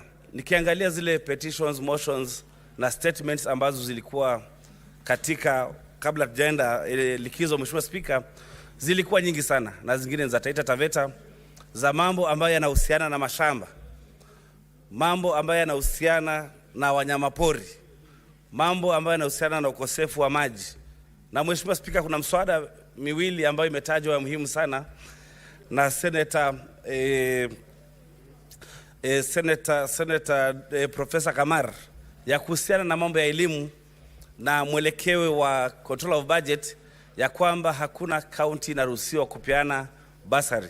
Na pia kulikuwa na mswada ambao ni wa Senator Karungo Watangwa kuhusu kufanya elimu iwe bure. Mheshimiwa Spika, hiyo ni mswada ya maana sana na ya umuhimu sana ambayo inahitaji Seneti itoe mwelekeo. Mheshimiwa Spika, kila wakati kunapotokea matatizo katika nchi, Seneti imeitwa na kufanya uamuzi na kupea mwelekeo nchi yetu. Nakumbuka Mheshimiwa Spika, wakati wa COVID-19 kulikuwa na mswada ambao uliletwa bunge na senator ambao sasa ni governor Sakaja wa mambo ya COVID, na mwelekeo ulipatikana na mwafaka ulipatikana Kenya, na zile sera nyingi za kupigana na COVID zilitokana na huo mswada. Mheshimiwa Spika, wakati majenzi wamevamia Kenya, pia nakumbuka kuna mswada uliletwa hapa katika hii Senate na tulijadili na tukapeana Kenya mwafaka na mwelekeo. Na sera nyingi ambazo zilitungwa kupigana na hayo zilitokana na hili bunge. Mheshimiwa Spika, saa hizi ninapoongea watoto wengi wako nje ya shule, watoto wengi hawaendi shuleni kwa sababu county governments hazipeani bursaries ama ile pesa inayopewa watoto ili waende shuleni. Kwa hivyo tukiweka kipaumbele hiyo mswada miwili ya Profesa Kamar na Profesa Karungo Atangwa, tukijadili, Kenya pia itapata mwelekeo kama kweli magavana wanaweza peana bursaries ama itangojea mpaka mambo fulani fulani yafanywe na mikataba fulani kati ya serikali ya kitaifa na serikali ya kaunti. Hiyo mikataba ifanywe ili watoto ambao wanatoka famili maskini wanaweza pata zile pesa za kwenda shuleni. Mheshimiwa Spika, pia kuna mswada ule ambao ni muhimu sana wa constitutional amendment ama kubadilisha katiba ambayo imetajwa tayari ya kuweka NGCDF katika katiba, ya kuweka NGAF na Senate Oversight Fund katika katiba. Mheshimiwa Spika, nafikiri ipawe kipaumbele ili tujue mwelekeo kwa hii mswada. Naunga mkono huu mswada, Mheshimiwa Spika. Senator Waume wa Matinga, your intervention. What is it? Thank you very much, Mr. Speaker. I rise on order 109 to request the mover to be called to reply. Thank you, Mr. Speaker.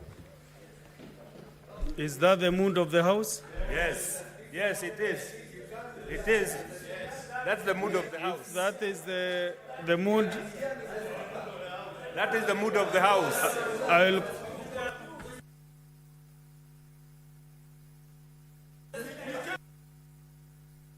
So,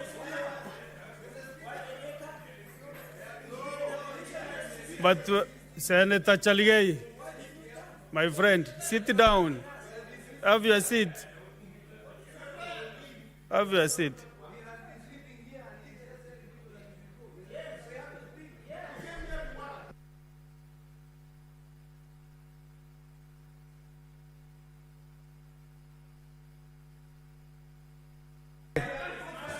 Okay, Senator Karungo, 2 minutes. Thank you, thank you. Thank you, Mr. Speaker. I believe we are supposed to be here up to 6:30. And if everybody was given an opportunity to speak, we should be given equal time, Mr. Speaker, to speak.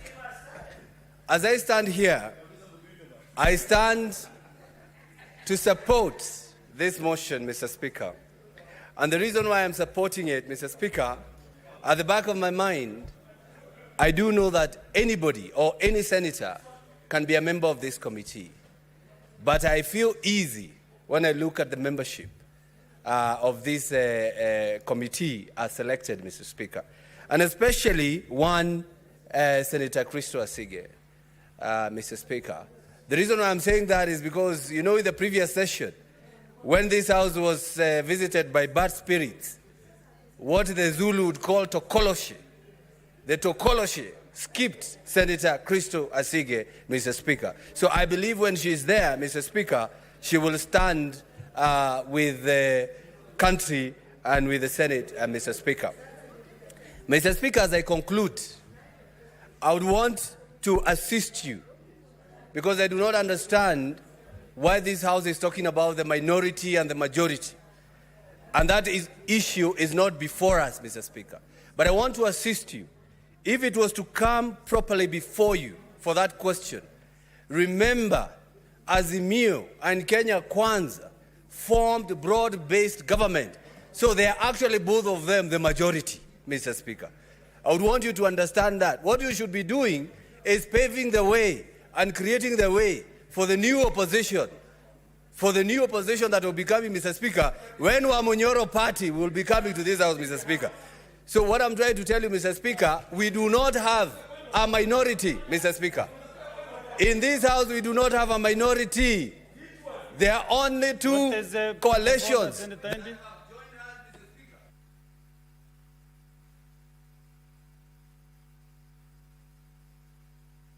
Senator Eddy, as you raise your point of order, because he has finished, also get your few minutes to contribute to the motion. Mr. Speaker, I beg of you that you don't give me 2 minutes because I had come here. I said take few. Okay, few is okay. Few is okay. So help me with the clerk so that they don't put light on my, when I'm speaking, there's no few in that light. That light looks very serious. Mr. Speaker, because he has finished to speak, I am an orderly person. I'm not going to speak on a point of order when I say that I sat down. But Mr. Speaker, we are degenerating as a house where people are taking this house for granted. Mr. Speaker, you know very well that there's nothing like Wamunyoro party in this house, or even in this parliament. If there is, let the senator for Kiambu resign as a senator, go and vie on his Wamunyoro party, whatever party he wants, and then come back to this house. But he cannot make this house degenerate into some silly jokes that don't make sense. We are in a very serious Senate of Kenya that we must respect and take very seriously. Now, Mr. Speaker, before I start, Mr. Speaker, can you protect me? Can you allow the senator for Kiambu to go to a funeral in Kiambu and shout there, not when I'm speaking here? Andy, just... Mr. Speaker, can I continue and be listened to in silence? Please continue. Continue as I listen to what you're saying. Thank you, Mr. Speaker. Mr. Speaker, let me cool down first. Let me first of all take my time, Mr. Speaker, that we cannot start speaking today without recognizing, Mr. Speaker, that our colleagues, 2 of them, one, our own leader, Amason Jeffa Kingi, the honorary speaker of this house, is mourning the death of his father. And number 2, yesterday, the former commissioner and the senator of Laikipia, Honorable John Kinyua, just buried the father, Mr. Speaker. I feel very sad because losing a parent pains more than any toothache you've ever felt. And therefore, Mr. Speaker, I wasn't expecting point of order when I'm mourning with my brothers who are leaders of this house. I think that is very uncourteous. So, Mr. Speaker, I want to urge this house to really stand with these 2 gentlemen, even as they mourn, because they are part of our house, and I didn't want to overlook that. Secondly, Mr. Speaker... Senator Mandago, what is your point of order? Really? Thank you very much, Honorable Speaker. I think the senator for Migori, ever since he went for a long recess, has forgotten the standing orders of this house. I rise on standing order number 111, Mr. Speaker. And Mr. Speaker, this is on the issue of limitation of the debate.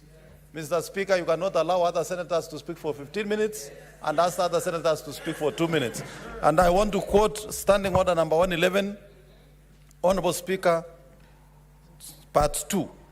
A motion for limitation of debate under this standing order may be made without notice. A motion under paragraph 2 shall not be made in the course of the debate, which refers unless it is moved after the adjournment of the debate, and therefore the debate is resumed. Honorable Speaker, I want to speak for 15 minutes. Senator Mandago, I thought it is Senator Hendy who is out of order. Procedural. Proceed, Senator Hendy, okay. Procedural. Nyinyi mmeongea dakika 10. Nyinyi na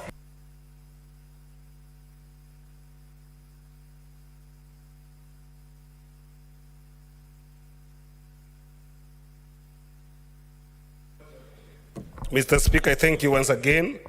Certainly, I wasn't out of order, Mr. Speaker. I think that the Senator Mandago had personal issues with your ruling, and I think that we can sort it when he approach you. I'm not out of order. Mr. Speaker, I wanted to say thank you to the team that constituted the previous House Business Committee. I think they have done an excellent job, and they have really made this house work in the last session. And Mr. Speaker, I hope that the proposed new House Business Committee will actually borrow a leaf and glean some morals in terms of discipline, passion, and commitment from that previous committee. And Madam Speaker, I wanted to say that this committee indeed is a very vibrant committee, if it's considered as is, apart, of course, from the question that the senior counsel, Commissioner Mogeni, did raise on the issue of which side of minority and which side of majority do they come from, because you can be unbalanced depending on how you look at it. But that notwithstanding, Madam Speaker, I must say that the people who have been proposed here, the senators who have been proposed in this committee, are men and women of true valor and towering spirit to work. Of course, starting with our own Senator Crystal Asige. Madam Speaker, we know the zeal that Senator Crystal Asige brings into this House, and we know the commitment that she brings. And I really am excited to see in this committee. Madam Speaker, if you also look at my own chair of Finance and Budget, indeed, Ali Roba, the senator for Mandera, is a very industrious but also very diligent senator in this House who has served really well as matters of finance and budget. And Madam Speaker, I don't want to mention all of them because of pressure of time. I'm keen that all senators get equal time, but I do support and endorse this committee regardless of the contention that we still have on the majority versus minority side based on the court. But Madam Speaker, allow me to request that I know that all the senators who came before me have emphasized the urgency and the need to focus on legislative pieces that we must bring to this House. But I wanted to urge us that this House does not only look at legislative work. We are indeed a House of serious oversight, oversighting we're oversighting 47 executives. And unlike the National Assembly, that critically speaking, oversights one executive in this country, Madam Speaker. And I wanted to urge the committee that apart from prioritizing the bills that have been mentioned here, and I hope that even my bill for creative economy that will be able to support a number of young people in this country and open up government support and resources to creatives in this country, that Senator Crystal Asige has also worked on when we were with her in the Committee of Trade, where I had put this to make a case for business viability and commercial viability for creatives. Apart from those bills, Madam Speaker, I want to really urge this House that the role of oversight is a critical one. And there are a number of reports from respective committees that have come to this committee, House Business Committee, that have not been dealt with, Madam Speaker. And some of them are so critical that yesterday, Madam Speaker, we spent our time in Migori County with Finance and Budget, which you are going to receive their report from where we came from in Migori. And Madam Speaker, we realize a lot of leakages in government resources and county resources, to the extent that, Madam Speaker, the issue of voiding that is happening in this country by governors, that the pending bills that we have seen rising from voiding payments that are supposed to go to contractors, Madam Speaker, is a problem that we are dealing with, not only in Finance and Budget Committee, but even in CPIC, where I sit, Madam Speaker, we have dealt with serious issues of pending bills, including over 80 billion, Madam Speaker, that is owed to different pension funds by different counties. I don't think that legislative pieces can go above those oversight issues. Madam Speaker, yesterday when we were in Migori County, we realized something that is very sad. The governor showed us, and this report will come to the House, the governor insisted to us that he had paid 1.1 billion in the last 1 year. And Madam Speaker, that county has got 1.7 billion worth of pending bills. When we reached out to COB, because there's no way a governor would pay any money without requesting money from the COB. When we asked the COB how much of worth of pending bills as the governor been able to do requisition for in the last 1 year, we got that it was 356 million. Meaning that the governor was telling the committee that 800 million worth of pending bills, the governor either paid from his own pocket or did not requisition from the COB, Madam Speaker. And his officer had the audacity of facing the committee chaired by the able former majority whip, Senator Boni Aluale. He had the audacity of facing Boni Aluale and telling him that there is something called direct invoicing. Direct invoicing, Madam Speaker, is where you have sent invoice to COB for suppliers, and they have given you money to go and pay those suppliers. Then when you get to IFMIS, you do another invoicing. You do another invoicing.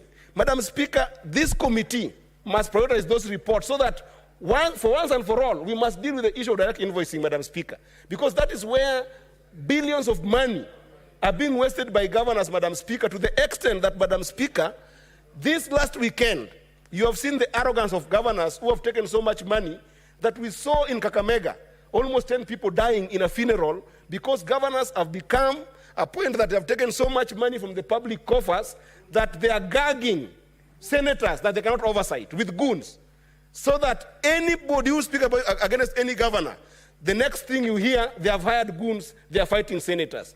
Madam Speaker, we are out from the Finance and Budget Committee, and I'm out as a senator, that we are going to confront these governors regardless of the money that they have in this country. We cannot have a country, Madam Speaker, that people loot from public property, and people loot from public projects, and people loot from public coffers, and then they use the same amount of money to go and confuse our people to start fighting among themselves.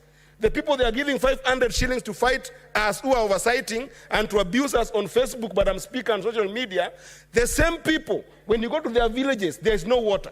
When you go to their villages, people are dying out of Panadol when they have got very good medical care, Madam Speaker. So I want to urge this committee to go and strongly work on those reports by PAC, by Finance and Budget, by CPIC, and this committee must bring those reports to this house so that if there is need to go to somewhere like Migori County, where we cannot track a number of projects, and I can tell you, Madam Speaker, I have data, and those reports are with the committee. We need to debate those reports in this house and make sure that we can even form special committees together with our partners. We have got very strong partners in this house. We have got the EACC, we have got the Auditor General, we have got the IG of Police, we have got the COB.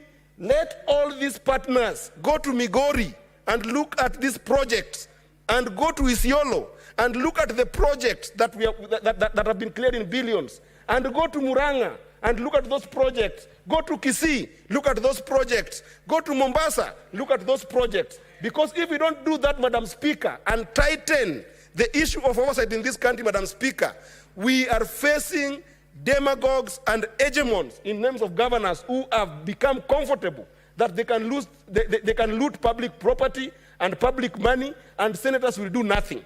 The reports of the Senate are the most critical things that you must work on. Madam Speaker, as I finish, there is the question that has come here, Madam Speaker, and I think that I want to urge your seat, Madam Speaker, that don't take it lightly. Just go, retreat, and be able to make a proper pronouncement on the judgment that was shared by the court, Madam Speaker. Because when you look at the Constitution, Madam Speaker, on the issue of presiding in Parliament, that gives you the power to preside over us, Article 107 of the Constitution, Madam Speaker, it says that in a joint session of Parliament, the Speaker of the National Assembly shall preside over that joint session. Then the Speaker of the Senate shall deputize the Speaker of the National Assembly. When you go further to 108, Article 108, where now it defines party and coalition of parties that shall come as majority or minority, it only gives that power and that designation to the National Assembly. So, Madam Speaker, we must seek for an interpretation, whether from your chair or from the courts, of what does Article 108 and Article 107 mean for this house. Because if we take it lightly that this is a drama and a joke that the former minority side is doing to the former majority side, then we are not serving the nation.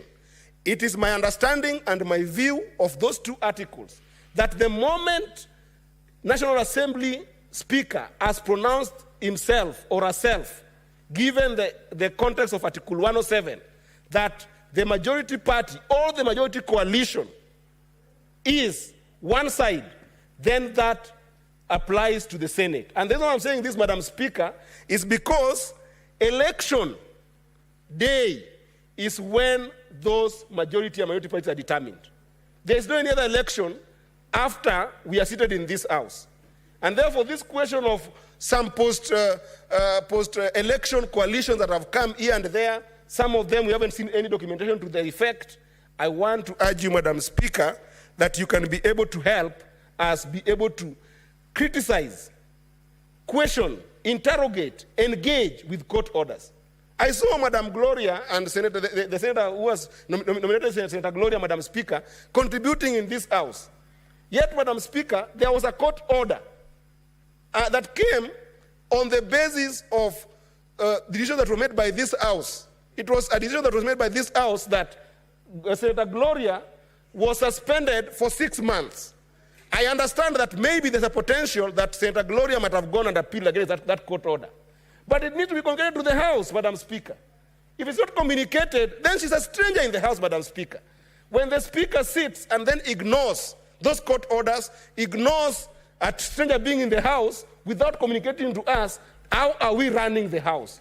These are the issues that I hope that the House Business Committee will look at and let us engage with these court matters, and not only engage with them on time so that we can be able to interpret and engage with these court orders. Otherwise, Madam Speaker, I'm looking forward to a very vibrant session this session, and I hope that we'll make our country better by working together, agreeing to disagree for the purpose of moving Kenya forward. I thank you, Madam Speaker.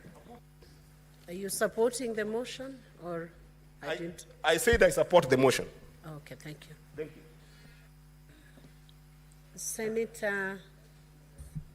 Senator Oburu Odinga is the next.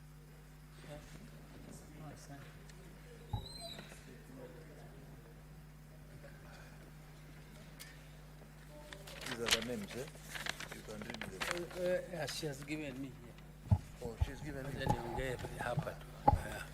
Asante, asante. Thank you, Madam Speaker, for the opportunity. Madam Speaker, first and foremost, I stand to support this motion. The reason I support this motion, Madam Speaker, is because of the integrity of the membership. The people who have been elected here, some of them are very experienced, like Ibrahim Roba. If you look at Roba, has been a governor, he has been MP, and he has a lot of experience. And all of them, you look at you, Madam Speaker, your background and your experience in politics, having been a Secretary General of the ruling party, and so on. Madam, you are fit to guide us.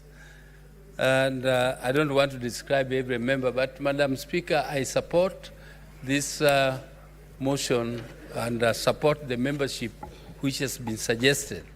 But they have an onerous task that this committee which is being proposed here has an onerous task to move our things forward.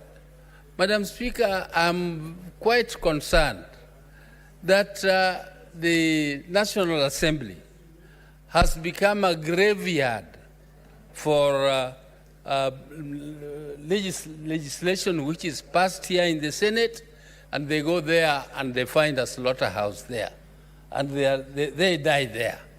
Madam Speaker, I don't know whether fighting them will be the solution, but I would have suggested, Madam Speaker, that when you are elected to this onerous position of the House Business Committee, you should develop some relationship with the National Assembly.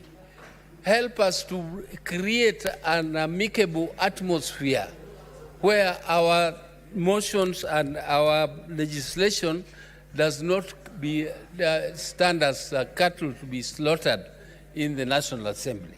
Madam Speaker, I hope that this committee which is being given this task will this time make sure that one of our most important functions, which is to make legislation, and Madam Speaker, I've been in this parliament for a long time. I'm very, very pleased with the pace at which Senate is processing legislation.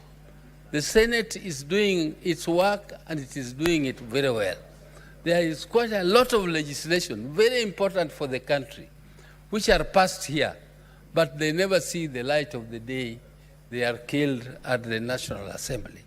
And I hope, Madam Speaker, this will be taken seriously and something will be done about it. And Madam Speaker, secondly, I don't want to comment much because when I came in here, I was not whipped by my whip.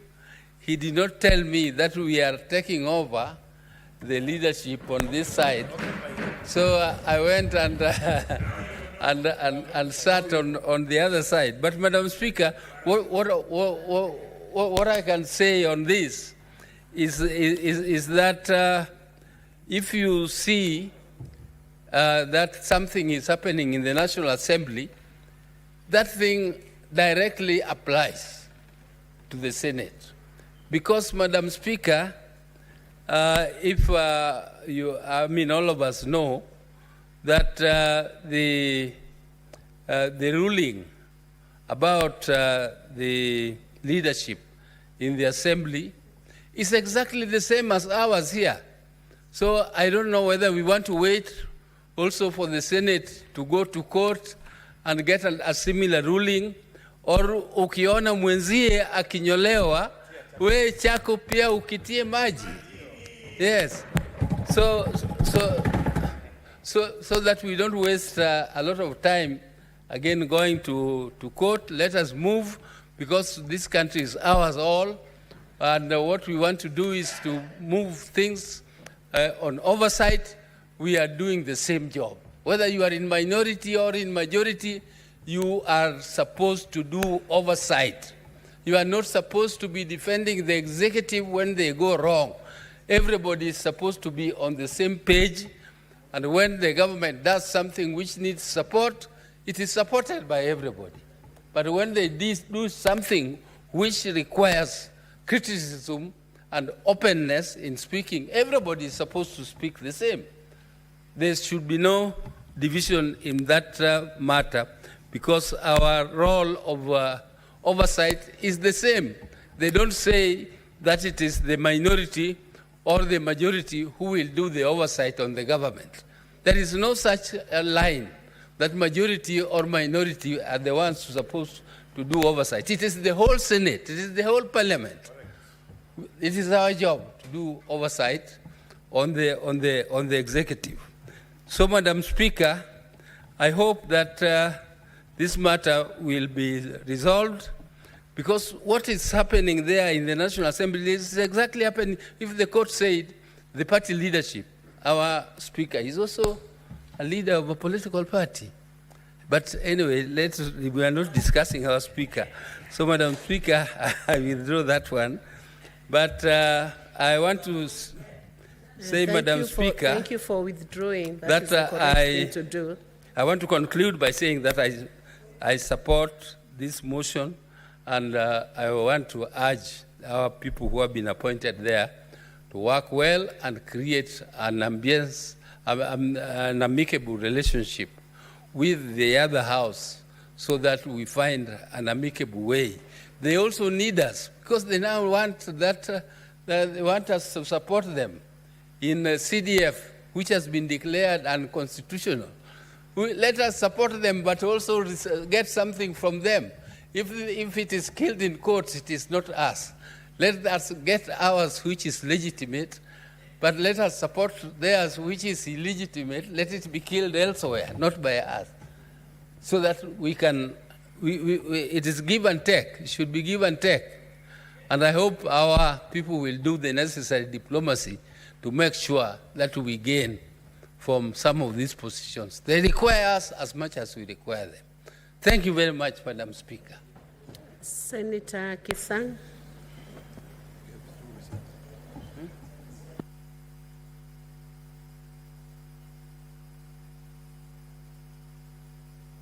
Secretariat, clerk, please help the senator with the mic. Put his mic on, please. You can move to the dispatch. Good. Thank you, Madam Speaker. Madam Speaker, I stand to support the members who have been selected to serve in this particular very important committee. That's why you've seen today, Madam Speaker, we don't have anything else to do until this particular committee is approved so that they can sit down and prepare work for us to do in the next few days. Madam Speaker, I know in the last 3 sessions, we've had issues, especially in terms of quorum, when it comes to division, Madam Speaker. So I'm urging this particular committee to give guidance and also advise members that we can agree that every Wednesday afternoon or alternate Wednesdays is a division sitting so that members know from the word go. You don't have to be whipped by anybody. You know Wednesday afternoon is division time so that we can dispose most of the bills that have been on the queue for long on the division, Madam Speaker. Madam Speaker, it's also important for the whips to engage the members, tell the members when their very important businesses are coming to the House so that members can whip themselves and come to the House during those particular divisions, Madam Speaker. Madam Speaker, I know we had a retreat in Naivasha and we engaged, including the 4th formula that is coming up in the course of this year, Madam Speaker, and we spoke and said there are several counties that are just paying salaries, Madam Speaker, and we need to see how we can help them so that they can get additional resources so that they can do some meaningful developments in the county, Madam Speaker. Because if you see, like the 10 I said, Madam Speaker, basically apart from paying salaries, they are building ECDs and buying medicine, but there is nothing meaningful that are happening in those particular counties. And we'll be lobbying members in this House so that, we leave our emotions so that we ensure that the stability fund of about 12.5 billion, Madam Speaker, is allocated by Treasury so that eventually within 2-3 years, the other counties will get enough resources to do something that can be seen so that we know devolution is working for all of us, not just for the big boys, Madam Speaker. Madam Speaker, I want to touch on what our colleagues have said. At least, this is the first day, and we've been out for the last maybe 60, 70 days, Madam Speaker. And let the former SMEO, because as far as I know, Madam Speaker, there is no SMEO. Now Kenya moved out of SMEO, Madam Speaker. It's now called BLP. Wiper is out of SMEO. ODM basically is part of us now. We are in a broad-based government, Madam Speaker. So let our colleague enjoy maybe the honeymoon for today to come to this side. So I believe by tomorrow they should be able to move to their side because they have enjoyed the half-a-day honeymoon that they've had this afternoon, Madam Speaker, because I don't think they are serious by coming this side. They want to enjoy and at least appear tonight in the news that the former SMEO, which is not there now, have moved to the majority side. Madam Speaker, I want to ask, it's only that Sifuna is not here, it is simple maths. Honorable Mukeni said, after election, UDA had 22 senators, and then we had 2 more from our sister, Fort Kenya, and another one. They became 24. And then after nomination, we're still the majority. If you see your brother getting a second wife, it doesn't mean that you have a second wife. So I don't know why they are saying, because Azmir was declared as the majority in National Assembly, by extension, the senior brother also should have another wife. So I don't think that is true, Madam Speaker. That's just a joke that these guys are, simple maths. 1 + 1 is 2. It's not 3, Madam Speaker. So they need to know that. Finally, Madam Speaker, we want to urge this particular committee, and especially the majority leader, Senator Aaron Cheriot, and minority leader, Matzayo to work very closely with the leadership of National Assembly so that they can help to give priority businesses that come from Senate in National Assembly, Madam Speaker, because that is where our business is stalled in National Assembly. They don't give priority. And you know, the reason why we also give priority to business from National Assembly, it's because most of the time the money bills originate from National Assembly. When they come to Senate, we give priority. And most of them also are government businesses that may be setting up institutions. So that's why we give priority. But it is important that we want them to give priority so that we work closely. And finally, Madam Speaker, is because of the constitutional amendment that is in the hoping, Madam Speaker, so that we entrench national government development, CDF, and oversight fund and gov fund, Madam Speaker, is very important. I was an MP for Marakwet West for 10 years, and I want to tell you, Madam Speaker, CDF works, CDF helps. There are many people who have gone to school, they have cleared the university, and they're in employment because of bursary from CDF, Madam Speaker. And most classrooms, even school buses, have been bought and built using CDF, and our people have stopped Arambes, fundraisers for our schools because of CDF. So that particular fund, Honorable Speaker, is very important. And now the Senate Oversight Fund is very important, Madam Speaker, to help us to move around our counties and check that the governors are implementing projects, and the projects, our people are getting value for money from those particular projects, Madam Speaker. And I want to give notice, my county, that in the course of this month of February and March, I'll be going around to check what they've done and to ensure that the people of Elgeyo-Marakwet County get value for money from the resources that we send from this house, Madam Speaker. Thank you. I support. Thank you, Honorable Senator. Honorable Senators, as I proceed to give to the next Senator, I want to request, due to the time constraints and the House being queried, I want to request the Senators, though I won't limit your time, you limit yourself so that we can accommodate as many who are remaining. There are not too many remaining, so please take that precaution on how you use your time. Senator Onyonka.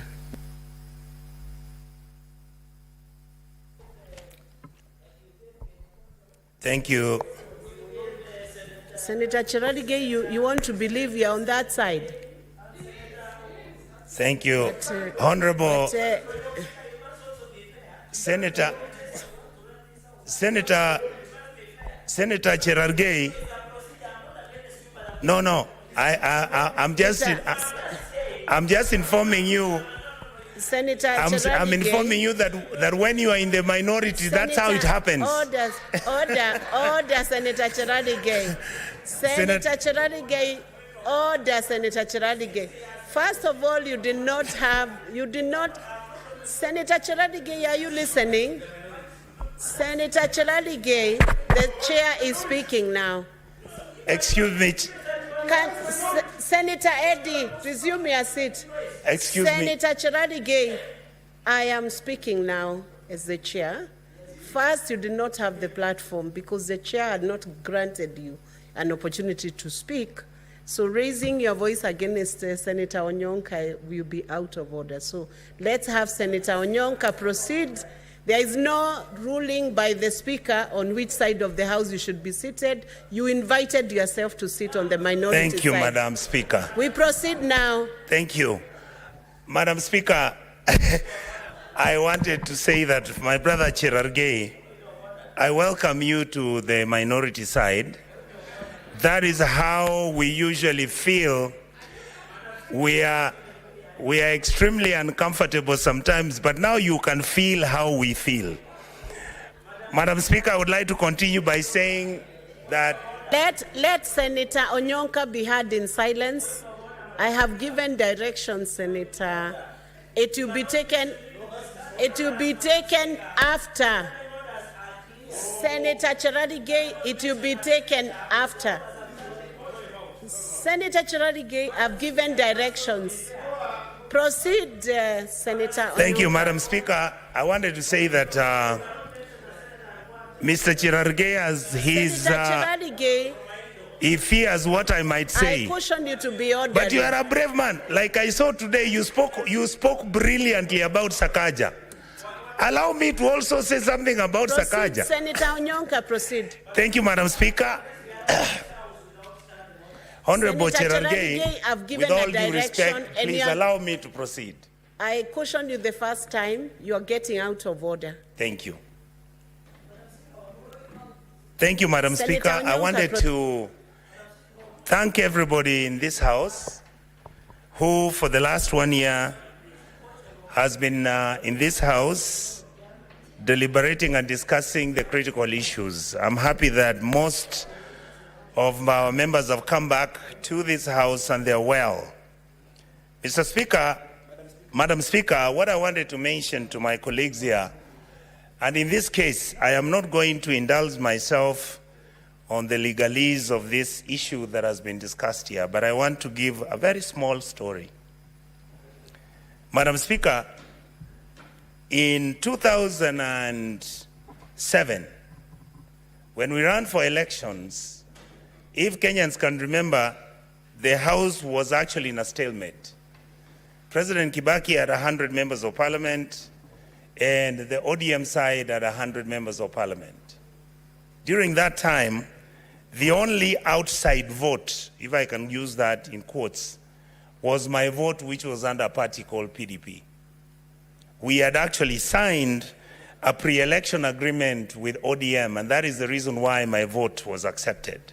How this will be interpreted as we move along, I don't want to engage it, but I can tell you, Madam Speaker, it feels so sweet to be in the majority side. Number two, it is true that our job is to oversight. And this year, I want to say, Madam Speaker, that I personally have learned a lot. I have visited different parts of Kenya, and I've seen a lot. I want to request this to my colleagues in this House, and especially the Speaker and his team and the leadership. Many Kenyans want this House to travel outside Nairobi. Many Kenyans, everywhere we've been. Yesterday we were in Migori, Madam Speaker. You should see the excitement of the public, to see the Hansard officers, the clerks, to see how we interrogate getting the reports of the Auditor General, Control of Budget. I mean, it's such a beautiful and wonderful experience on devolution that we were even engaged with members of the County Assembly of Migori. They were really averse and knowledgeable with the issues affecting their community. I really want to beg my colleagues that let us change the style. Madam Speaker, I hope I will come and have a chat with you or the substantive speaker that we can actually hold these hearings with you as the speaker sitting in this House, and yet we, when we travel out of here, we can be on Zoom and we can continue debating on the matters which have come public good or matters which are to do with whatever that we are discussing in this House, so that we can visit the areas we have not visited. I know we have gone to Isiolo, we've gone to Mandera, we've gone to Nakuru, we've gone to Kisumu. There was a time we went to Turkana, and when you visit these areas, you see what the public expectation is. Madam Speaker, I would also like to see that it was good to be in Naivasha, because we are beginning to discuss the issues that matter. And I would like to state it here, because many of our colleagues keep on hiding this thing behind their backs.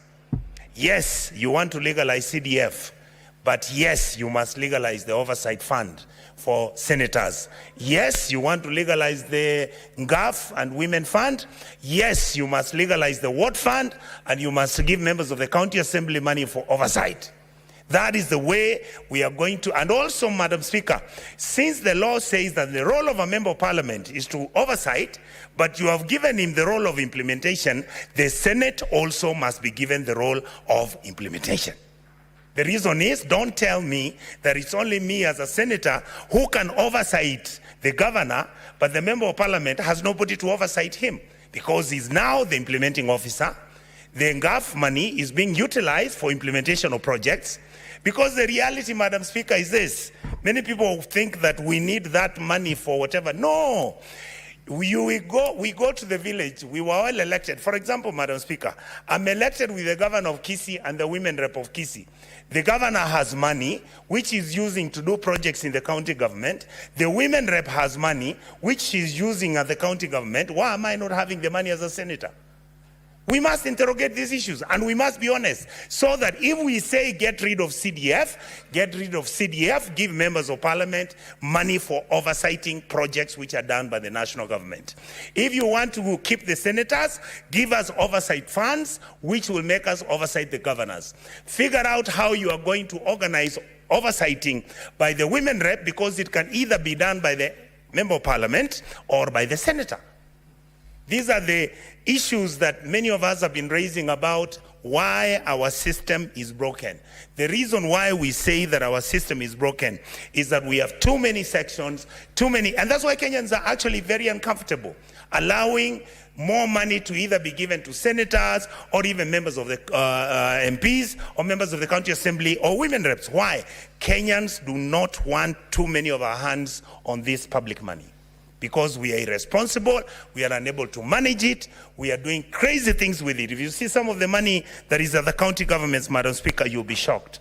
But even when it looks like it is nearly a matter that we can give up on, I want to encourage my colleagues in this House, let us make sure that we participate and make sure that our country becomes better. Let us persuade our governors that we are not, in our oversight, like I heard somebody say, oh, senators are trying so hard to become governor. Madam Speaker, like me, I wouldn't care to be a governor, by the way. Some of us don't care. Some of us just want to serve the public well, make sure that if anything, we at least leave some good name behind.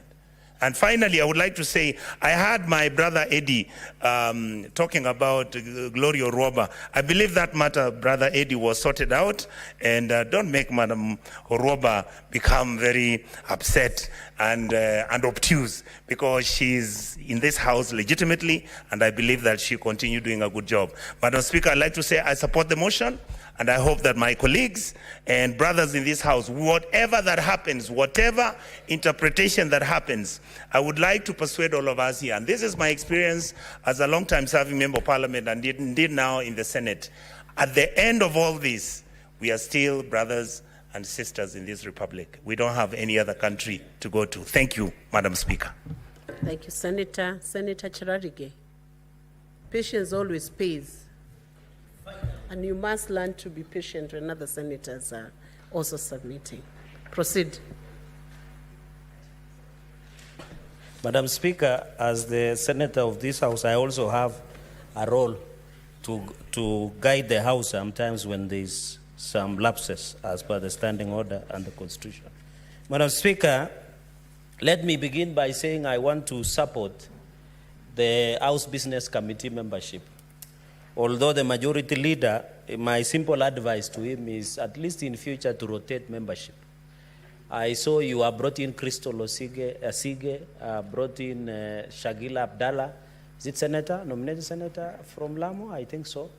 And a number of colleagues. I think in future, majority leader, so that people can learn, at least let us have rotational way of doing membership so that we can, except, no.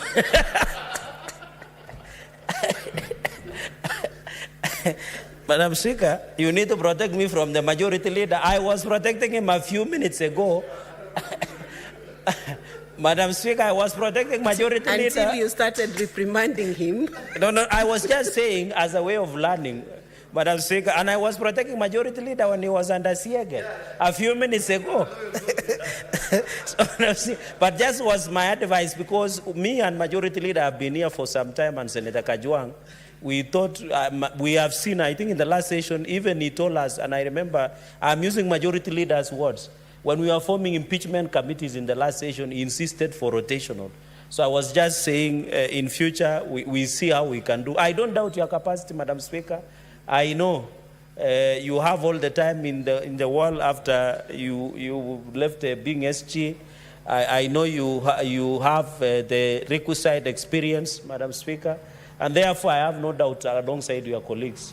My only plea to you is that let us prioritize the business of the Senate, number one. Number two, Madam Speaker, let us also be factual. We have raised, even in the running of this House, on many occasions, even issues of comfortability. I'm happy you have changed even cameras in the House, which moves the quality of transmission has improved.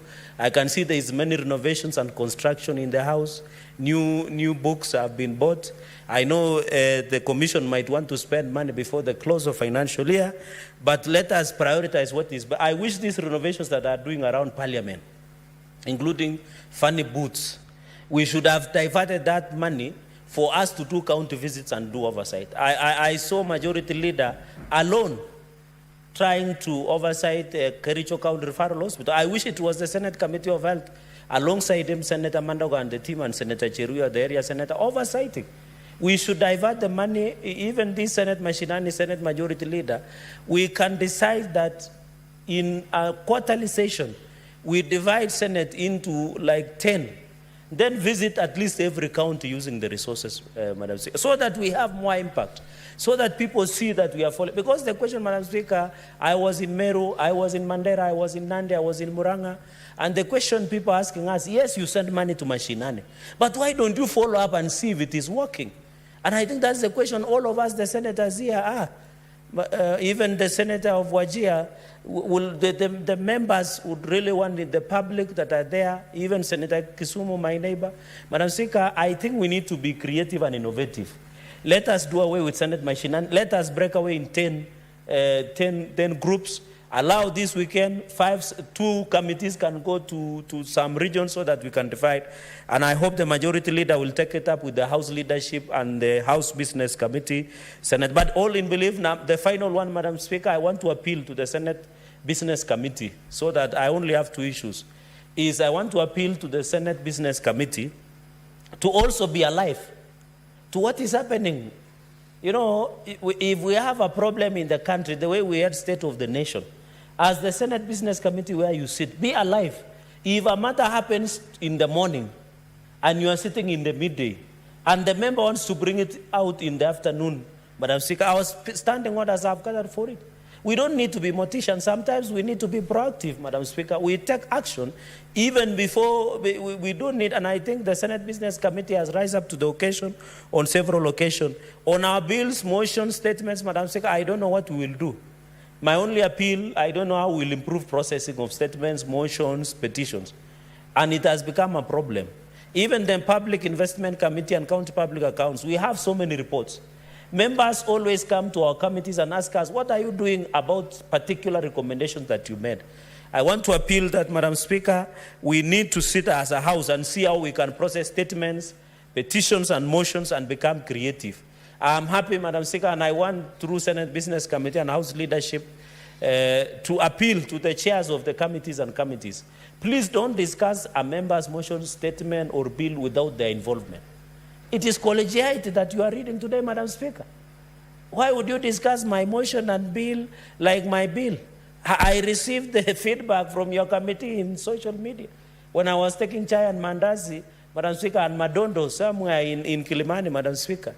So please, it is important for collegiality and respect. Let us engage the members who brought that matter before the House. Finally, Madam Speaker, on the issue that is live, Madam Speaker, I want to appeal. You know, Madam Speaker, I saw our friends who are doing content creators. I know they came with all this drama and machismo for content creation for TikTok and to trend in Twitter and Facebook. Madam Speaker, if you read, you know, Madam Speaker, you know, the people are saying we are senior lawyers, they are senior, but also fools get old. Madam Speaker, the reading of the ruling of the court, because I've read, is directed to National Assembly. To infringe that the Senate is involved is a wrong premise. Because the Constitution divided the roles of the houses, National Assembly and the Senate, Madam Speaker. Even when you read the ruling, it says the National, and involves the Speaker of the National Assembly, Senator Speaker Moses Wetangula. If it is a party leader and is the Speaker, it is the business of the National Assembly. We don't have. And the courts did not say we can invite ourselves to the table on determining the court order. Madam Speaker, let us be honest when we engage in terms of reading the law. When you look under Article 262, The Constitution envisaged a purposeful interpretation of the law involving court orders, Madam Speaker. So these things that our brothers from the minority side are busy sitting on the seats, the goodness with the Senate is there is free sitting. It will not, it just make news today. Content creation, I've seen some of them, I've already posted, Madam Speaker. Somebody who just walked out, I saw Shawek at TikTok and other places. The point I'm trying to make, let us be honest with us. In fact, as we talk, and Majority Leader will support me on this, UDM did a post-coalition agreement as per Political Parties Act. Under Political Parties and Election Act, the law of Kenya allows for both pre- and post-coalition agreements. UDA signed with UDM. In fact, Azimio is no longer there. DAP walked away with only one MP, some content creator called Kasalasia. There is some funny governor who is busy insulting anybody and everybody that moves, just like our Chinese eat everything that moves. Madam Speaker, when you talk about NAC doesn't even have a single MCA. Does he have Nyumba Kumi? Something like that. So they have worked out of Azimio. Who else has remained in Azimio? Wiper, that the deputy minority, in fact, he should be removed from his seat. Because Wiper is no longer part of Azimio, Madam Speaker. So we must be honest. If we want to interpret this constitution, we must interpret this constitution for the betterment of this country. Let us not interpret constitution for us to become politically convenient or relevant or to be celebrated, Madam Speaker. Let us allow the Constitution to speak and be heard. That court order that was directed. And Madam Speaker, one funny thing, these people are not telling you, the colleague senator, sorry, they are not telling you that the courts did not determine who is the minority and majority. As things stands now, the minority, which is ODM and others, they are the minority. Because Azimio has disintegrated. In fact, the UDA is becoming majority because of the broad-based engagement with other political actors, Madam Speaker. So I want to appeal, Madam Speaker, since the court order did not direct, the senator cannot be there. The Senate, as the former chairman of JLAC Emeritus, Madam Speaker, there is no court order against the minority or majority side on the Senate, number one. Number two, even if today the court order that came out has been overtaken by revenge, I want to challenge Justice Martha Koome and the judiciary to also be proactive. They don't need to be morticians. They decide something that is long dead and gone. The DNA cannot be found and determined, Madam Speaker. So I want to ask our members in the National Assembly and the Senate, we are properly constituted and we are the majority side, Madam Speaker. Let us allow this week. You remember, Madam Speaker, in conclusion, when we were electing the Speaker, the minority side walked out. We did elect the Speaker. What happened? They came back. So let's allow them, Majority Leader, 1 or 2 weeks. Let's allow them to sit on seats, do content creation, post. When the heat is down, when the chips are down, they'll come back to their senses and ensure, Madam Speaker. So I want to appeal to the nation. There is nothing to worry from us legal scholars. That court order is only good for academic discourse, for morning television interviews and evening, among others, Madam Speaker. Madam Speaker, finally, is to appeal to the House. I don't know, my chair of CPAC and the Senate Minority Leader is here. Please, as per the ruling of the court, that most of the county public accounts reports and CPIC should be considered by March. I want to appeal that we need to move faster so that we can ensure we don't offend the timeline that has been set by the law. Madam Speaker, with those very many remarks, allow me to leave it there and to thank you and to say that I support the formation of Senate Business Committee so that from tomorrow we can have business. And it's good to see Senator Mandago. Congratulations. You are now a serious man in our community. You can sit when a girl is being betrothed because at least your son went through rite of passage. I know people like Aaron still have a long way to go. Also, condolences to Senator Kinyua for losing his beloved dad. We pray and stand with. Some of us could not come, Madam Speaker, because of what you saw. If you saw people are saying people are working without underwear, we could not sit in such a forum, Madam Speaker. So when funerals are funerals, let's allow them to be. When politics, let's go to rallies. Madam Speaker, with those many remarks, I support. Thank you, Senator. Senator Kajwang.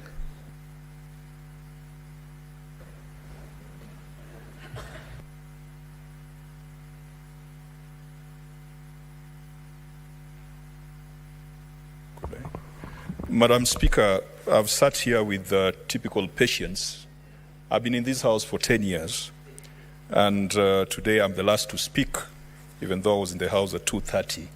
I think even speakers need to put in some algorithm, because those of us who've been around sometimes can benefit the house out of our experience.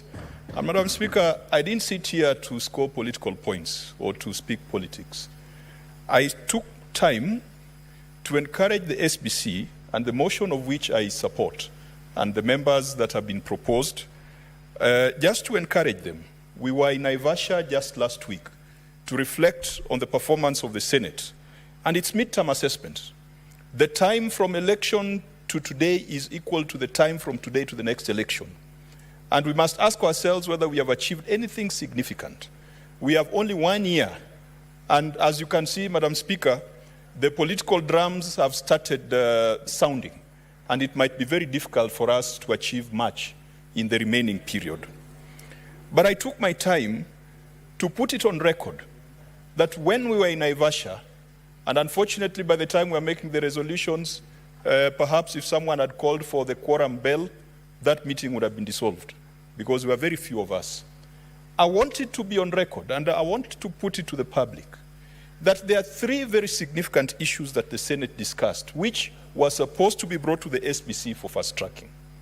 With regards to the formula for allocation of revenue, we resolved that the Senate will not look at a situation where any county gets less than what it has been getting. Madam Speaker, when it came to reporting of what we did in Naivasha, perhaps issues that happened during the cocktail were more evident and more prominent than issues that happened during the working meetings. We must give that assurance, and there was a proposal that the SBC should process and find a bipartisan team away from the Finance and Budget Committee to process the proposals from the Commission on Revenue Allocation. The second thing we resolved, which SBC should consider, and we agreed that a motion was to come to this House, was giving effect to Article 249(3), which requires Parliament collectively, being the Senate at the National Assembly, to be involved in provision of adequate budgets to independent offices and constitutional commissions. Madam Speaker, that matter does not need a constitutional amendment. It does not need an advisory opinion. It does not need interpretation by the courts of law. What we need to do, because the National Treasury and the entities that bring budgets to Parliament have chosen to take them to the National Assembly, is for us to resolve and for us to generate a certificate under the hand of the clerk of the Senate to the National Treasury and to the Executive, so that we compel them to bring the budgets of constitutional commissions to the Senate as required under Article 249(3). And I hope that this initiative is not going to die in the hands of this SBC. Madam Speaker, ordinarily, when you have a motion on constitution of a committee, the members who are supposed to be part of that committee ought to be in the House so that they can take note of the mandate that the Senate is giving to them. And I do hope that they are following online, because otherwise it would be very untidy for us to say these things and to support the establishment of a committee when those members themselves are not here. Madam Speaker, allow me to wade into the issue of Article 108, and I wish Senator Sifuna was here. I agree with Senator Sifuna that Article 108 only talks about the minority and majority leadership of the National Assembly. And Madam Speaker, this is where history sometimes is important. Every time we had a problem with the other house, many a times, the leader of majority in that house, who now happens to be a member of the cabinet, that is the Honorable Aden Duale, kept reminding us that the majority leader and minority leader of the Senate is a useless and non-existent position. Correct. He said that those positions are unconstitutional. And in his reading of the Constitution, the plain reading of Article 108 only provides for the leader of majority and minority being drawn from the National Assembly. Madam Speaker, we have known of this since this Senate was established. And that is why in the year 2014-2015, this Senate by resolution agreed to look at the Constitution and address the gaps that made or that gave the Senate the short end of the stick. That committee was chaired by Kipchumba Murkomen, and I believe he was deputy leader, or he was leader of majority if not deputy leader of my majority. It was a bipartisan committee. It was vice-chaired by Senator Mutula Kilonzo. Madam Speaker, that is what this House should do. Not descend into drama that makes us appear as if we are a branch of the National Assembly. I will disagree with an interpretation that whatever decision is made at the National Assembly applies to the Senate. That will make us subordinate to the National Assembly. And that is a conversation we should have. What are the provisions in the Constitution that left gaps, that if interpreted on the face of it, puts the Senate at a disadvantage? The Honorable Aden Duale went ahead and said that even the vehicles and privileges that the majority and minority leaders of the Senate are enjoying are unconstitutional. And he threatened that he was going to go to the Parliamentary Service Commission to have those benefits withdrawn. And Madam Speaker, you notice, even when you go for public functions, even presidential events, you will find that the leader of minority and majority in the National Assembly is given greater prominence than the leader of the Senate. In fact, I want to congratulate Aaron Cheriot that at least he has managed to make his presence felt. But otherwise, if you are dealing with people who are just reading the Constitution the way it is, the letter and not the spirit, even the leader of majority of the Senate or minority of the Senate would not be given space and will not be considered when it came to matters of protocol. If we believe in bicameralism, this House must stand and must protect and must defend its interest. I know that there are overriding political considerations. We come from political coalitions.